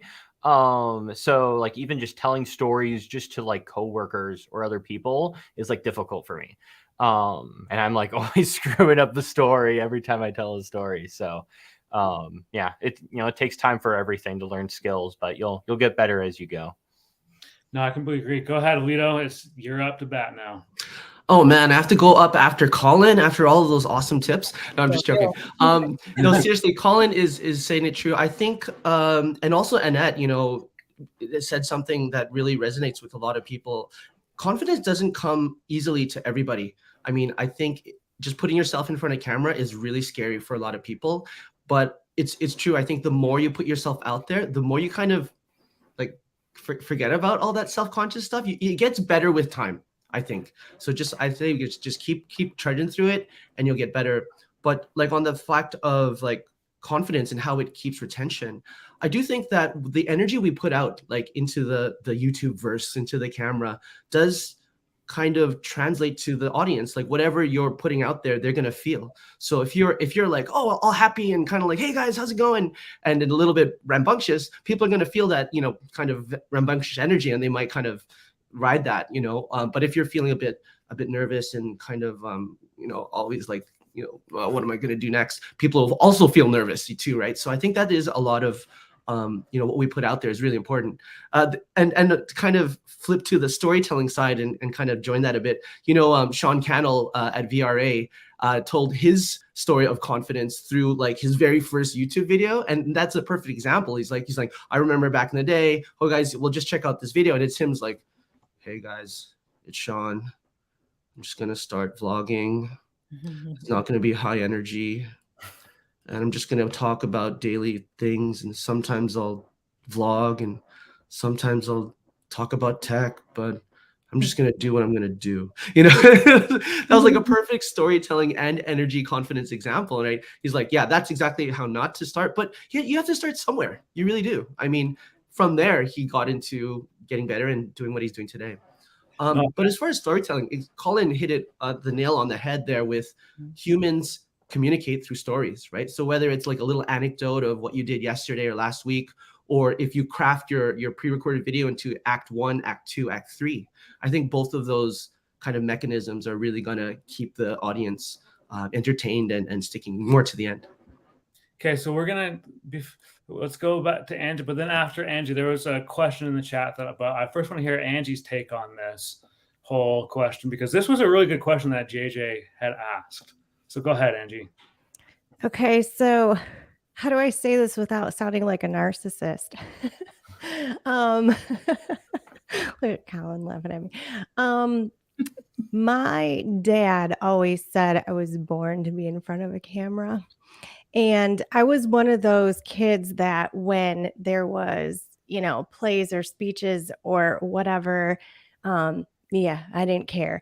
And I remember my parents, I think my dad had a birthday or something like that. And it was some play when I was little. And right in the middle, like I had like this little solo because I used to sing as a little kid. And I took over the whole stage and was like, I just want to say happy birthday to my dad. And I have been in, my husband and I were in a church band, and we did that for about 15 years. And I did all the percussion. And then I was actually on the vocal team up front. He was the lead guitar player. He played bass. He was also a singer. So we did that for many, many years. We were on the stage. I'm used to the sound of my voice, like this with on a microphone, in ears. We had all this total electronic equipment. So I think that part of it, I don't really have a problem with. Do I get nervous? Yes. When I was like clicking in here and it said you were backstage, I'm like, oh, I'm backstage. I'm like waiting to come on, right? But then all of a sudden it's like, okay, whatever. Like I'm just gonna keep going. So I don't think that really bothers me, but that's just probably my personality. Even when I'm editing myself, the only problem I have, I'm so anal and picky. I will literally be editing myself and I'll see like maybe this little tiny like hair. And I'm like, dang, if I could go back and like, where was my makeup and hair artist to get that little fuzzy down? And that's the stuff that drives me crazy so I don't really care about that. But as far as storytelling, I think my whole channel is right. I'm giving information. It's how to, but I think my whole channel is me telling my story. Like, this is what I'm doing. This is what I'm growing. This is what I have. But you guys in Clubhouse, I don't remember what night it was. They were talking about like cats and dogs and stuff running across, and having that actual personality and stuff coming in. And I'm like, well, I just got chickens. And everybody was like, oh my gosh, grab a baby chicken. So I was actually just thinking they are in the room behind me and I should probably go get a baby chick because I could just like put one right up on my shoulder. I have one that would probably like go all over the place. I don't know if she'd fly away, but so I think incorporating that stuff in a little bit, but just kind of showing who you are as a person. And I remember one video I did, I was doing an unboxing and everything was wrapped in styrofoam. And it was such a natural thing to tell a story. As I'm sliding the styrofoam out, I'm looking at the camera going, oh my gosh, my dad is going to hate me right now because my dad hates styrofoam. At Christmas, every time we pulled out styrofoam, he'd hear the noise, he'd run. And I'm just rambling while I'm trying to unbox this. But during the edit, I thought, oh, there's my story. And see, I cut a lot of that stuff out because I don't want to be rambly. So it's kind of picking and choosing what stories fit and what are, okay fillers.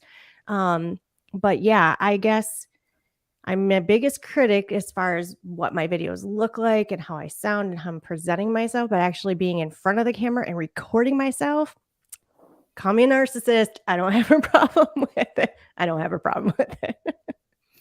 And I think that's good, but I appreciate all you guys' feedback. Colin, I know you got to take off here in a bit, so if you have to duck out, I completely understand. I appreciate you. I'm going to go grab a chicken, Colin. Don't go anywhere. Yay! Chicken. Go grab a chicken, Angie, and then we want to see one of your chickens.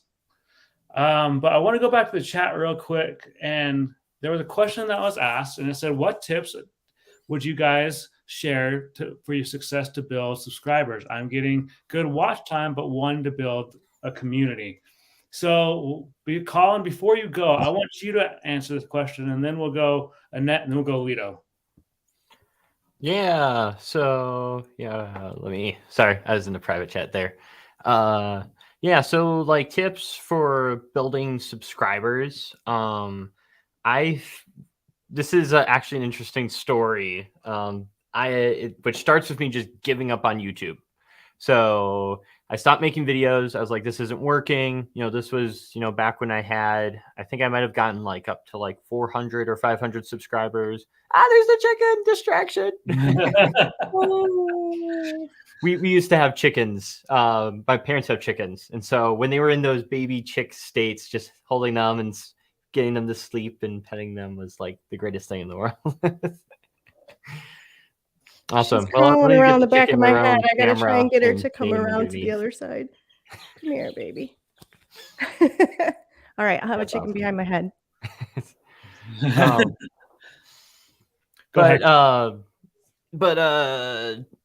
Channel wise, like I stopped making YouTube videos. I was like, this isn't working. I'm not getting any traction. I just gave up. And then, I just kind of, went about, always thinking about like other, side hustles or things I could do, different things like that. And then I noticed something, and it was like, oh, I just got another 100 subscribers this month. I didn't post any videos. What? And then the next month I got 100 subscribers, and the next month I got 100 subscribers. And then in like 8 months of me just not posting on my channel, like past 1,000 subscribers, I passed 4,000 hours of watch time. I was like, what's going on? I haven't done anything. And essentially what happened was there were a few videos on my channel, and they were tutorial content, and they were just, sitting on YouTube, and people would click on those tutorials, watch them, and subscribe to the channel. And there was enough of them on there where it was just an autopilot. And I was just getting subscribers, and I gave up on the channel months ago. And so I was like, oh my gosh, there has to be something here. Like, did I find something? And so like April of 2020, I'm also COVID creator like you, Anthony, just a little earlier. I was like, you know what, I'm going to start this up. I'm just going to try and grow it, try to build this into some kind of side hustle. And so I saw what worked, which was tutorial content. And then I just kept making more tutorials, and I just like 10x'd on that. So, and so I just made like for every single app a video editing tutorial, like how to add music in it, all of it. And then I just had like crazy growth essentially because for my audience that I had, which was mobile creators, I was solving their problems. They were coming to YouTube with a problem. They go to the search bar, my video is right there. And then like in the video somewhere, I'm like, this is, what my channel is all about. And they're like, oh, okay. Yeah, I'm trying to learn this whole mobile creation thing. And they would subscribe.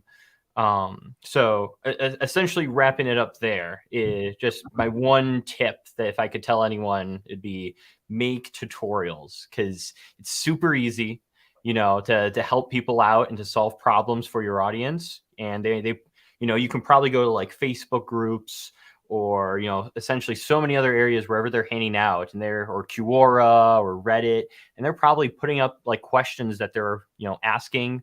You probably go to YouTube search bar and start kind of filling out some of the blanks, and, you'll see those videos pop up where, they're trying to solve these problems.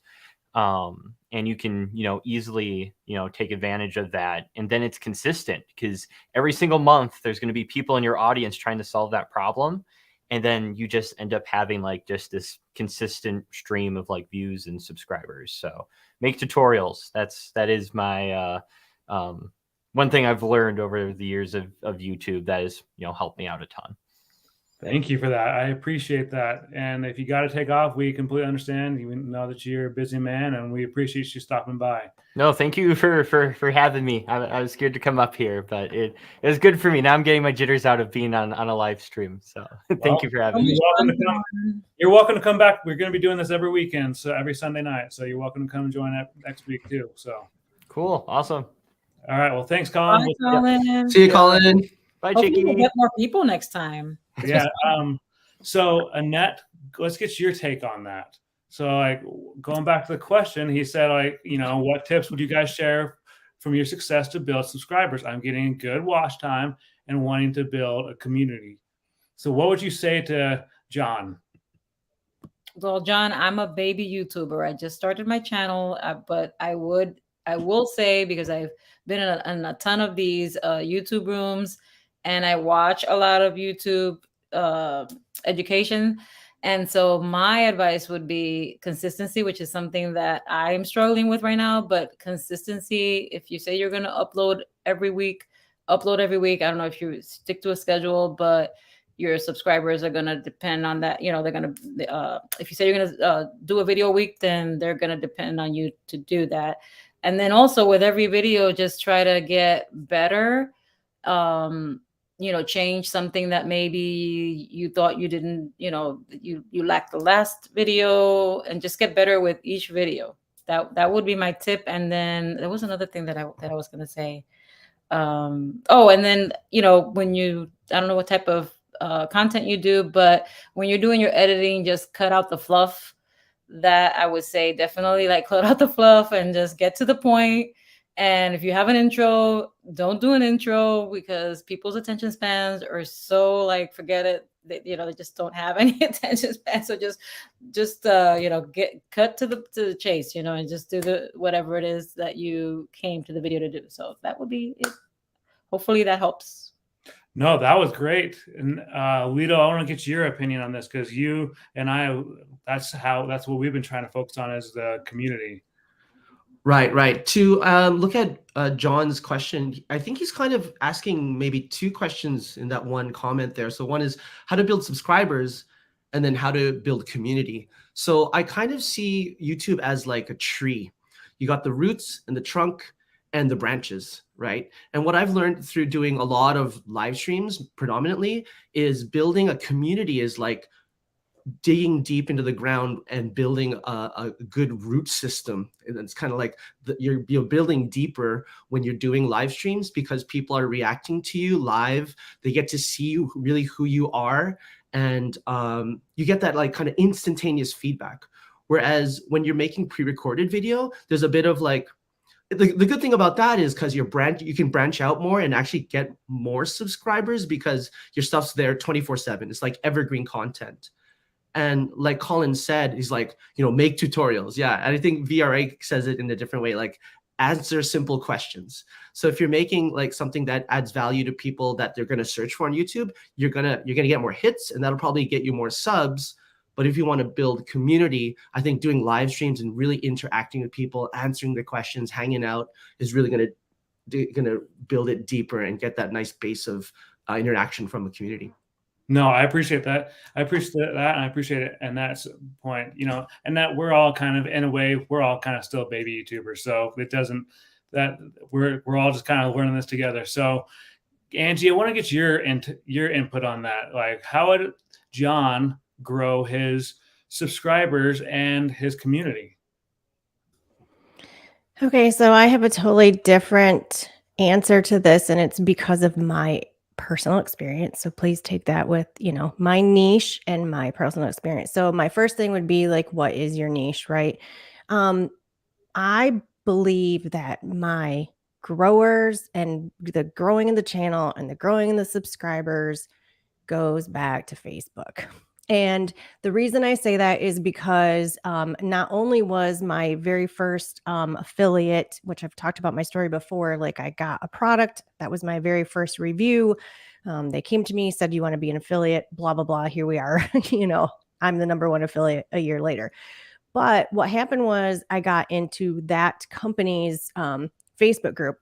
But then the more I got into my hydroponics and my gardening, and I'm in Michigan. So I'm in a group called Michigan Backyard Chickens, and there's like 50,000 people in this Facebook group. So I found groups that were in my niche. And I always say it's not your group. I do have my own group. If you want to follow me on Facebook, I have a group called Grow with Angie. But it's, if you're in someone else's group, make sure you're respecting the group. And you're not just going in and say, hey, put up a new video, watch my video, you know, because you're going to like, you know, I've been blocked even from just making a comment. So it kind of, you know, there's a lot of groups though. I'll just move on. Like I didn't need you. But I will go into these groups and I will start answering questions, and I'll start like getting into that community and talking to people. And then once more and more people get to know you and they feel more comfortable with you and you're not spamming them. And just even today, someone was asking questions about, because we're all in this baby chick stage, right? It's early spring. We all went out, we bought our chicks. And so there's a lot of people in the chicken group, and they're asking, like, can I take them outside? Should I remove the heat lamp? Whatever. So when I first started my channel a year ago, I had done a whole bunch of chicken videos. I'm not doing them as much now, but I went through, and I'm 50 some comments down, but I put in there a whole description, said, this is what I did, da, da, da, da, da, and I put a link to that video. And I was trying to describe some kind of a tent. It's called a peck and play, which is like the funniest chicken thing. Anyway, so I'm trying to explain this peck and play. And I said, here's this video. And at 3.5 minutes, I show what this peck and play is. And you can see how I set it up. Maybe this would be more helpful than me sitting here typing this all out. And I'll tell you, within a half hour posting that, it's like bing, bing, 2 new subscribers. And I can almost guarantee it's because someone in the chicken group found those videos. So for me personally, it's getting involved into different, either Facebook, Instagram, whatever. But I think the Facebook groups, find your niche, find groups of people who are like-minded, and create those relationships first and foremost. And then when you can offer some kind of information or something, maybe you even want to say, hey, I've got a video. I don't want to be disrespectful. If you'd like me to, I can direct message this to you. But then you'll get people underneath that say, I want to see it. I want to see it. What is it? What is it? You know, and it's gotten to a point where, and this sounds so braggy, and I'm not even trying to sound that way. On a couple different groups, I will see a question and I go to answer it. And before I can even answer it, and this happened today, because this happens every day, 3 people in this chain of 150 comments. I'm like reading through, what other advice can it give? They say, you should go check out Grow with Angie on YouTube. She's got great videos on this. Hey, have you subscribed to Grow with Angie? Oh, I learned that if you do this and this and this, and I learned it from Grow with Angie, you should check out her YouTube. I don't even have to answer the questions anymore. So to me, it's just whatever your niche is, there is a group. There is a group, there is a place for you in other social medias, and use that, because YouTube to me is my number one. YouTube to me is my channel. It is my baby. It is I don't care how many Facebook followers I have. I don't care how many Instagram followers I have. I use all of that to funnel it to YouTube. So if you find those groups and you find that community and you naturally interact with them, they will naturally interact back. So that's my podium. You will now get off. I think that was some really great advice. Like that was like a master. Those, the comments from Annette, Lito, and you, that was like. And look at Mark. Oh, Mark, nice comment. Yeah, good old Mark. Yes, Mark. Where are you, Mark? Where's your podcast stuff? Get up here. He said he had his daughter with him today, so he couldn't come on the live stream. So. But my advice to John would be this: be consistent, whether it be doing live stream or pre-recorded videos. And the coolest part about YouTube is that you can do premieres. So like, let's say if you don't want to do a live stream, Lito and I both have done this where we've done premieres, and you can interact with your subscribers throughout a premiere of like a video. So like, let's say I'll use, for example, I created a short film like back in February. It took me like 3 months, and I could have done that easily as a premiere, but I chose to do it as a live stream. But I could have been interacting with viewers and subscribers during that premiere, just in the comments. And there's a lot of big time YouTubers. Like there's even musicians who do premiere videos that do this. Like there's a famous musician that a lot of people know. Her name is Lindsay Sterling. She doesn't really ever do live streams, but she does video premieres, and she interacts with her subscribers throughout that premiere. And I think that the fact that I think that's one of the most important parts about being a content creator, John, is that you got to interact with your subscribers. You got to make sure that they know that you value them, not just as a number, but as an individual person who has taken the time and subscribe to their channel. Like I remember when I almost gave up on YouTube, it was like last February or something. I was getting ready to throw in the towel, and that Video Ranking Academy group that Lito and I are both a part of on Facebook, there was, and I think at the time I only had like 50 something subscribers. And one of the people in that group said, look at it like this: say you're teaching a class, and those 50 subscribers are people who signed up to take your class, and they want to know the information that you have. So with that being said, John, my best advice for you would be, number one, be consistent. Number two, be human. You know, life happens. We all have complications. You know, they're there for like a month or so. I couldn't do anything. I was in the process of moving. Lito was in the same boat. Him and his wife were in the process of moving. So he went on and created a short video saying like, my wife and I are moving, so you're not going to be seeing anything content from me for like a month and a half because this is very stressful and I need to focus all my time and attention on her needs and our moving needs. But being consistent is key. But I think the fourth suggestion, John, that I would give you is be human. I've said that as a third, but I'm just going to say it as a fourth, because being human is one of the most important parts about being a content creator. Knowing that you are not above someone because you are a content creator, being able to get down into their level and say like, hey, I've been where you're at. This is what I did. This is how you can fix it. And this is how I fixed it. And really just being genuine. And honestly, this is the fifth suggestion I will give. And this is going to sound kind of cheesy, but I actually heard Jonathan Dunkerley in Clubhouse say this. If you have like any pets or anything, if your viewers see them walking in the background, like a cat or a dog, you know, Angie just had her chicken in the live stream like 5 minutes ago. It gives people a chance to relate to you and say like, okay, this person's human. It goes back to that humanness. You know, Professor Nez always says, bring more humanness to this digitalness. And there's a lot of truth in that. So those would be my 5 suggestions, John, and really enjoy the journey.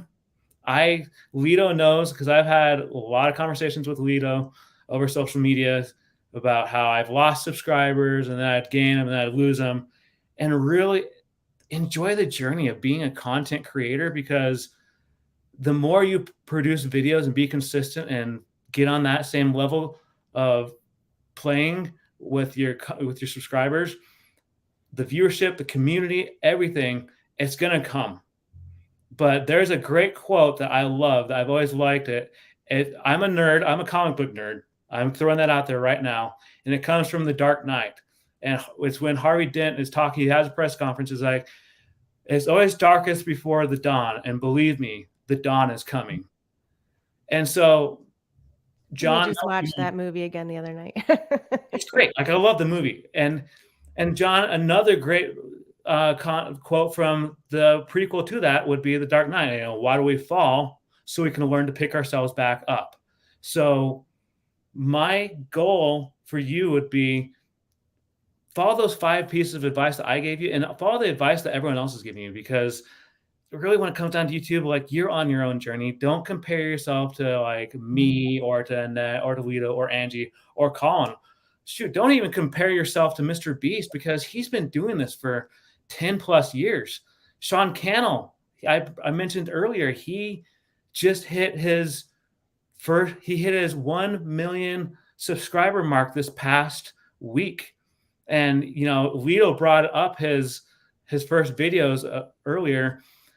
When you go back and look at those first videos, he's like, well, welcome to the first Sean Thinks vlog. That I'm not going to really like be energetic. I'm just going to be like, you know, just saying how I feel. And really, you learn as you grow. So great question. I wanted to get back to a few of the comments. Luis, he says, fell equals first attempt in learning. And that there's so much truth in that. And there's a quote from a famous actress, I can't even remember her name. It said, there's no such thing as impossible, because even and I'm just kind of paraphrasing this. It said, the word itself says I'm possible. And so kind of transitioning, I know that we have been having a great conversation. I wanted to talk a little bit about tech, because that's one of the main reasons people came on this stream. And so I wanted to get everyone's tech. So Luis said in the comments earlier that he uses the Rode Wireless 2 Go mics. Now, I wanted to say, you know, obviously tech is important to your success on YouTube. I don't care who you are. If you don't have good audio, you're going to not gain the subscribers. Like, that's just, I'm being honest. And I just wanted to get everyone's take on that, because audio, in my opinion, is probably one of the most key to success on YouTube. So we'll start with Annette, we'll go to Angie, and then we'll go to Lito. Sorry, Lito, I just want to have ladies go first. I'm a gentleman. That's okay. Chivalry is still alive. Please go ahead. So what is it that you wanted to know? Like, how important is audio? Audio. In your opinion, to your success on YouTube? And she's got a beautiful microphone she's not using right now. Audio is so important. I know. I just I didn't think about it, but yeah, I have a bunch of mics actually. I have the Rode Wireless Go 2. I have this thing that's for my phone, the Power DeWise. I have that. I have that podcasting mic. I have a Samsung Q2 mic, which I have another one actually that I might be getting rid of. But yeah, what do you call it? Audio is very important, because if they can't hear you, then they're not going to stick around for the rest of the video. So that's my 2 cents. Go ahead, Angie. Okay, I was trying to find my other one. So she brought up the Power DeWise, which is the first one that I used, that plugs into your phone. Do they need a toggle? They do for the Apple, right? Yes. Huh. You had to use the little toggle thing for the Apple. And then I went to a wireless one, and I'm actually seeing that it went way up in price. Holy cow. Okay, so I paid, it's an Alvoxon, ALVOXCON, and it's a wireless. That's the 2 for 2 people. Oh, here it is. So it's $43 for a 1-person one. I got that on Amazon, and it is a power back that clips on. And then, yes, I know you guys in your Rhodes. I can't afford that right now, to be honest with you. So I did this Alvoxcon wireless pack, and that's what I've been using now, so I can get away from my microphones. And then earlier, I tried to put a link down in here, but it's probably not letting me do it because, it's an Amazon link. But the microphone that I'm using right now is like I said before, it's the Fifine. And it was, I think, $74.99 when I bought it. And then it went up to $79.99. And it is the microphone, and it's this whole thing. It's got a USB and a USB 2 plug for the back, and it comes with the pop screen. And I was trying to find it just in case you guys were interested in it. And it is on sale right now for $59.49 for $60. You can get this whole getup. So I'm one of those people that I like to go cheap first because it just might work, right? And right, and so I'm going to do that. And I don't know where Annette and I both have really cool headphones, but they mess with my hair. Do you notice that, Annette? Oh yeah. So we've got these really cool, she bought the same ones I did. So I have these really, really awesome headphones, and I use them for my podcast, and they look sweet. They look awesome when they're on, and I've got like my own little design and, my color and all this stuff, because I love teal, and, you can see it behind me. But they do for women. It's, we have a hard time sometimes with her hair and whatnot. But I always go like on the cheaper level. And when I got my Power DeWise microphone, I used that for a really long time, but then I couldn't get far enough away from my ring light, and I needed to have more distance. So I bought myself a really inexpensive tripod, and then I'm like, I don't have enough cord. So then I went to an inexpensive cordless. At some point in my channel, yes, I will probably go to Rode. My husband, being, like I said earlier, we were in a band. He has an entire recording equipment studio. He has all that stuff. He actually has a very, very beautiful microphone. And he said before, you could be using that, but it's got like the whole pedal board thing and all. And I'm like, no, I just want to plug it in. I don't want to figure out all this mixing and all that stuff. So I think it's starting where you're at, but sound is definitely important. You go back to my first videos, and it's just the sound on the phone. I still to this day record on my phone. I haven't bought a camera. I don't see a reason why right now. And yeah, I think if you can just up the sound, as soon as you start recording and you look at the video and you start doing the editing, you're like, wow, like the video even feels more professional because you just sound better. And even on Clubhouse, not this last Thursday night, but the Thursday night before, I decided to sit in front of my computer, and I used Club Deck, and I used this guy on Club Deck. And the whole night that we were on that YouTube group, everybody was like, you sound so good. You sound so good. I'm like, yeah, because I'm using Club Deck. I'm using this, right? I'm not using just my phone. So there's definitely an importance to that. Start cheap, see what works for you. And if you feel the necessity to go bigger, that's my advice. Instead of dropping 300 and 400 bucks, like I've got other equipment that I haven't really used and I spent too much money on it. So that's my advice. That was awesome. Like, I cannot agree with that more. What do you think, Guido? Yeah, I definitely agree with Grow with Angie. I mean, I'm a big fan of like just starting with what you got, whether it's video or sound, and then taking it from there. But what a lot of people don't get until they start creating content is like, someone put it in a good way, is like kind of sound and audio and video are like 50-50, where a lot of people think it's just video, but you know, half of the content you're putting out is coming to your ears, right? So like you said, Anthony, a lot of people will turn off its bad sound, but they will be okay with like not the best video quality. So yeah, if you can upgrade to something a little bit higher quality, it's going to have a big impact. For me as an in real life streamer, I have to deal with wind issues a lot. So like if I'm out and about, I got like the dead cat on whatever microphone I'm using, like that's a huge thing for me. So wind noise is huge. But it's a bit of a sacrifice. Like I'm basically on my iPhone all the time with this gimbal walking around. And if there isn't a lot of wind noise, I'll just go without the mic. However, yeah, I got the Rode mic. What is it I'm looking at now? Video mic NTG. It's this kind of like, what do you call it? Like a boom mic. Got the dead cat on it, the whole works, and put it on when I went snowboarding.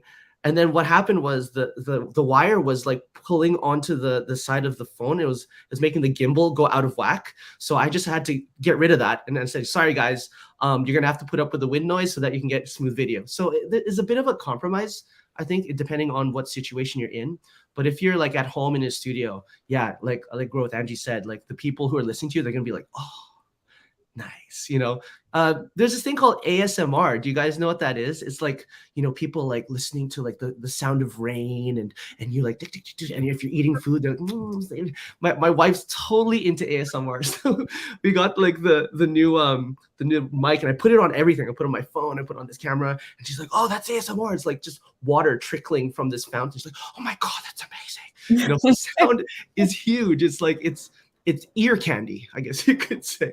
So super important. No, I completely agree. And I just want to really quick, I want to apologize to the viewers. We had an inappropriate content. Don't even just ignore it. we removed them. But no, I wanted to say really quickly, Mark said, so Mark calls me Ant-Man. For some odd reason, he calls me Ant-Man, and he's like, Ant-Man won his mic and this hair contest, no doubt.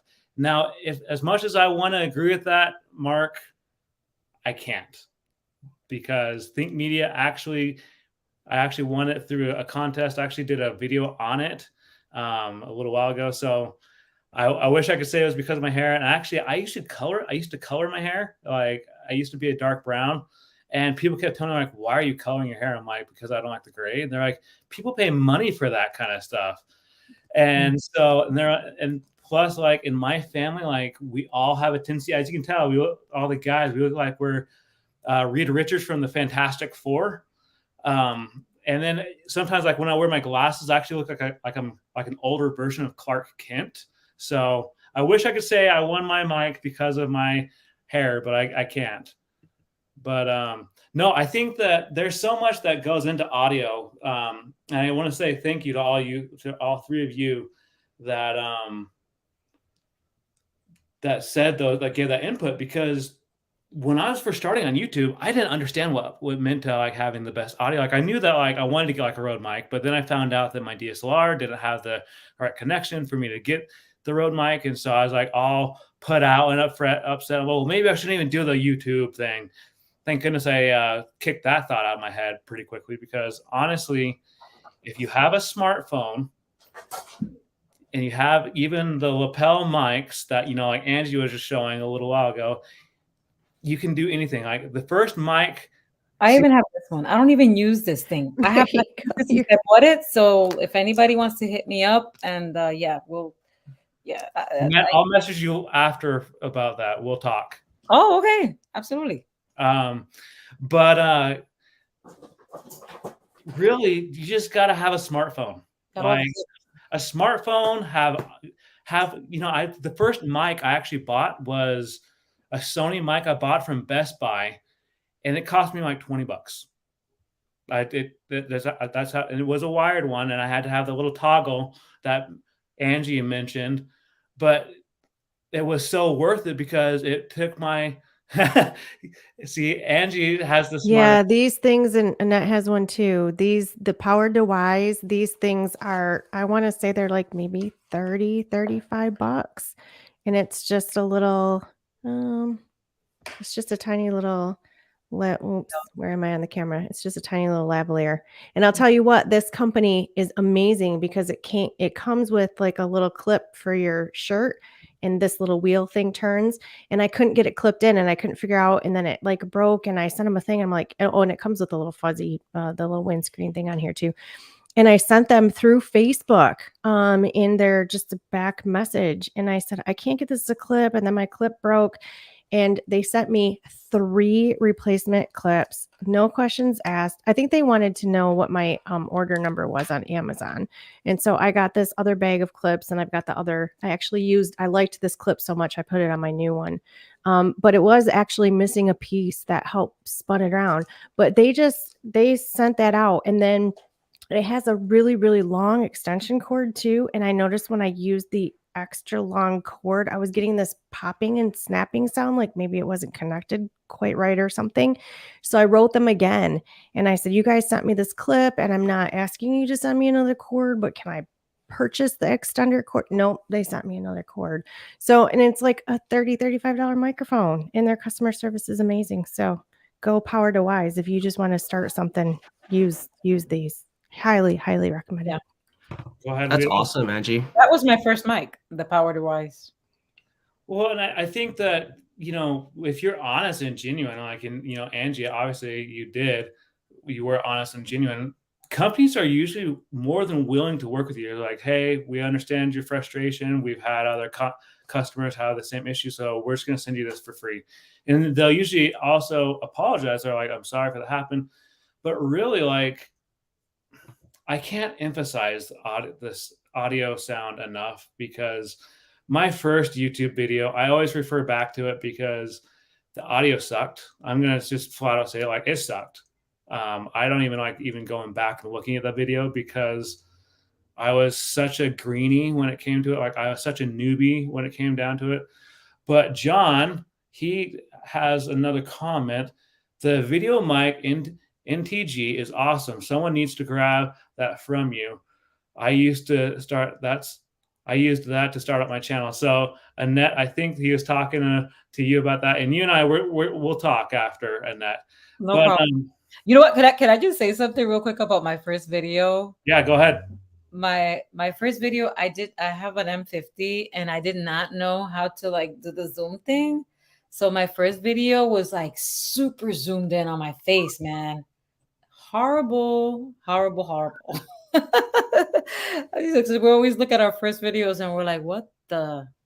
Anyways, yeah, that was my little dilemma. Now I know how to like zoom in and zoom out, and yeah. Anyways, I feel your pain, because my first video, I ended it by going to the same place I started the video, and there was a lot of mosquitoes out there, and so I had like a mosquito right here, I had a mosquito right there, and so I'm just like, oh, it just makes me cringe when I think back to it. But I'm sure Lito could completely understand, because he's had the Canon M50 before. But yeah. And then I had comments of people, that DM me, and they were like, your face was like super zoomed. And I was like, I know. I can't figure this thing out, but whatever. So can I just say, I really, really quick, my YouTube challenge, and I said this on our Thursday night Clubhouse, this is my YouTube challenge to people. So once you've gotten enough videos that you're feeling like, wow, I've come a long way, right? So I'm a 1.5 years in now.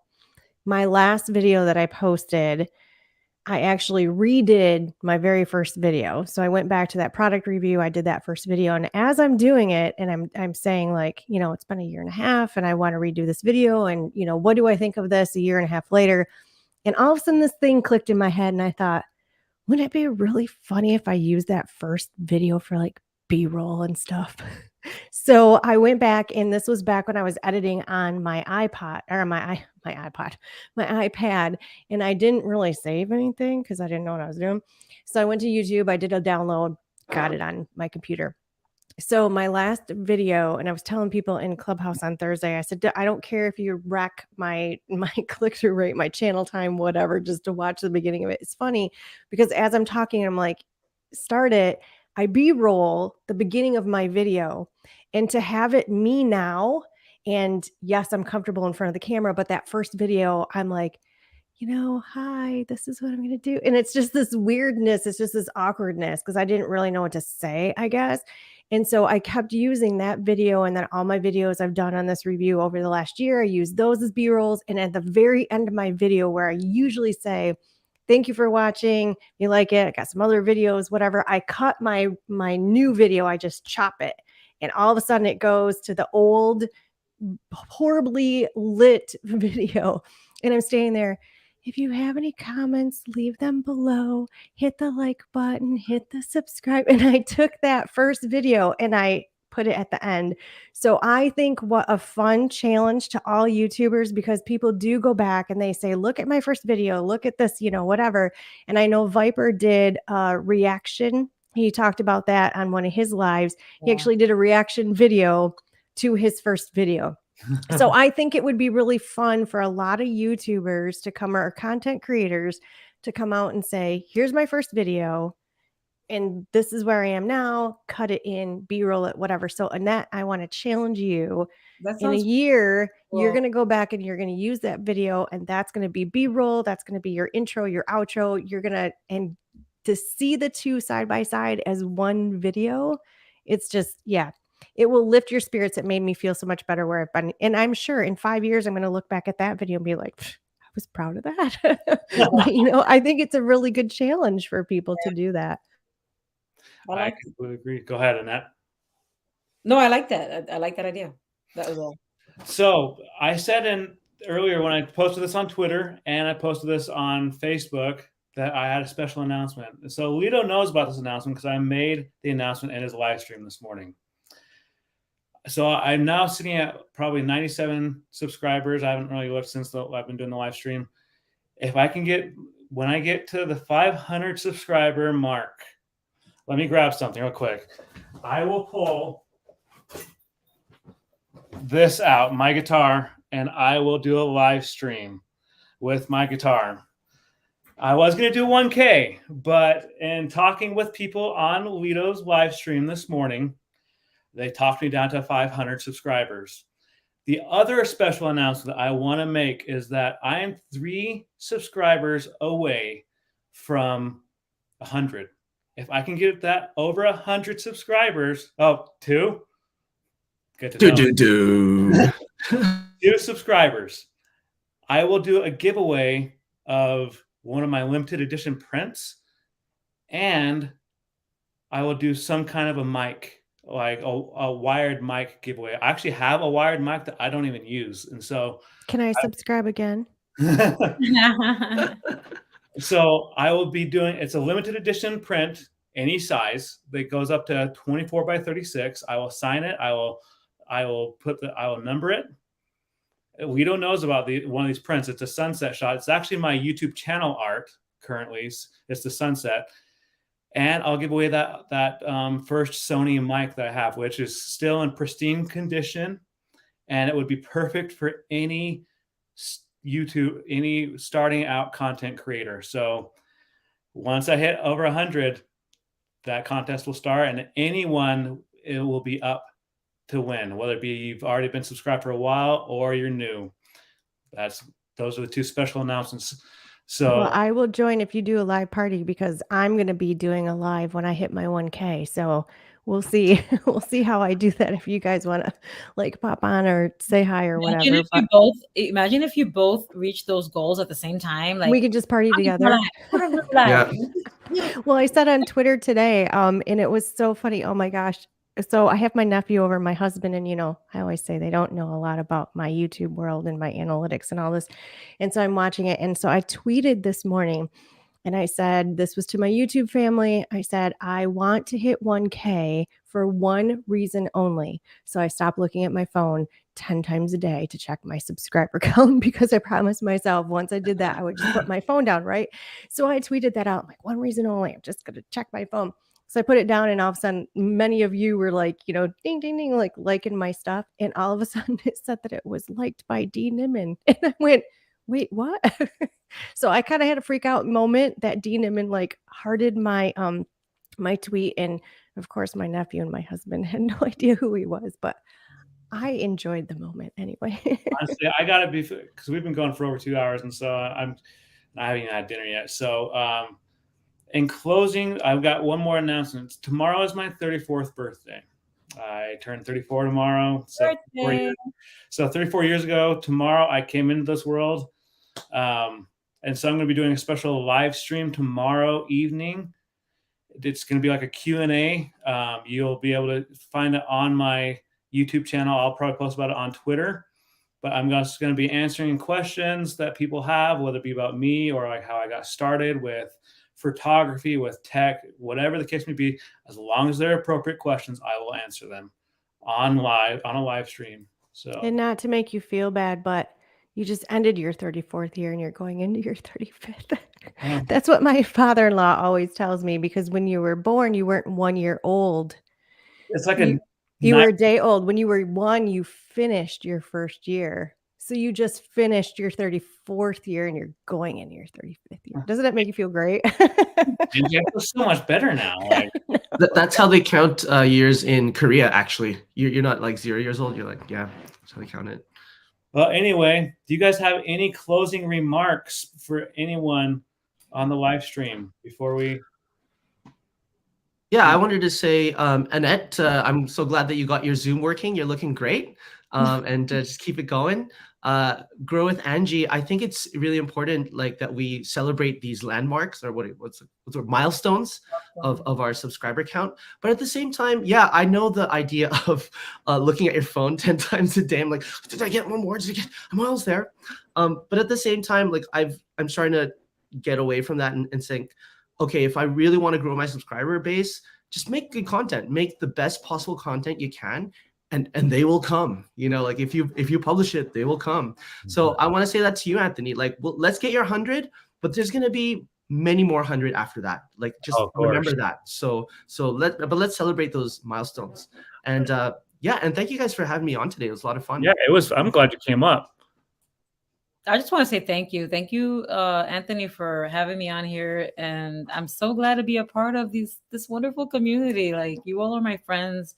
I don't know. Hopefully maybe one day we could meet someday at, I don't know, Vid Summit or whatever. Oh, and I'm just going to come meet you in Florida sometime. I'll come exactly. There you go. I have a ton of family in Florida, so we'll figure it out. Yeah. I want to come to Disney World anyway, so I'm only like 30 minutes from Disney. So yeah, it could happen. So, but yeah, I mean, thanks to you guys, I'm able to keep getting more and more out of my comfort zone, which I couldn't even think about even doing this a year ago. So yeah, thank you so much for having me on here. Appreciate it. I guess I'll see you next time. Well, and with that being said, we do this creator hangout every Sunday night. We basically just answer questions. If you are a new content creator or you're a returning content creator, make sure you subscribe to each of our channels. And we do this every Sunday night, 5 p.m. Mountain Standard Time, probably more like 5:15, because it's usually dinner time around 5 p.m. Mountain Standard Time. And plus, we got to give Lito some time to wake up over there in Japan. Because what time is it over there? It's 10:38 in the morning now. Oh, wow. Yeah. Cool. In the future. Yeah, he's in the future. He knows it's Monday here. An hour and a day. I'm 9:38 p.m. Yeah. Easy to calculate. Yeah. All right. Well, with that being said, again, if you are new to the channel, hit the like button and the subscribe channel, the subscribe button, because we have that contest that's coming up. Those two things, the 500 subscriber count and the giveaway at 100 subscribers. But also make sure you check out the channels of my guests on today's stream. I don't have a sound deck, so Lito, I'm going to ask you to do the little applause thing on your sound board. Oh, I can't. It won't. Like, I'm pushing it now, but it won't go out to your channel. Anyway, we'll just give you guys. We'll just go, hey! Like, Yeah. We'll just all on mic and we'll clap, right? Guys, we will see you next week, and actually, I'll see you tomorrow on my special birthday live Q&A. Have a good one, guys. Take care. Bye. Thanks for having me. Bye, Take guys. care, guys. Bye. Later. How do I get out of here? Okay. How do we get out of here? Exit out of this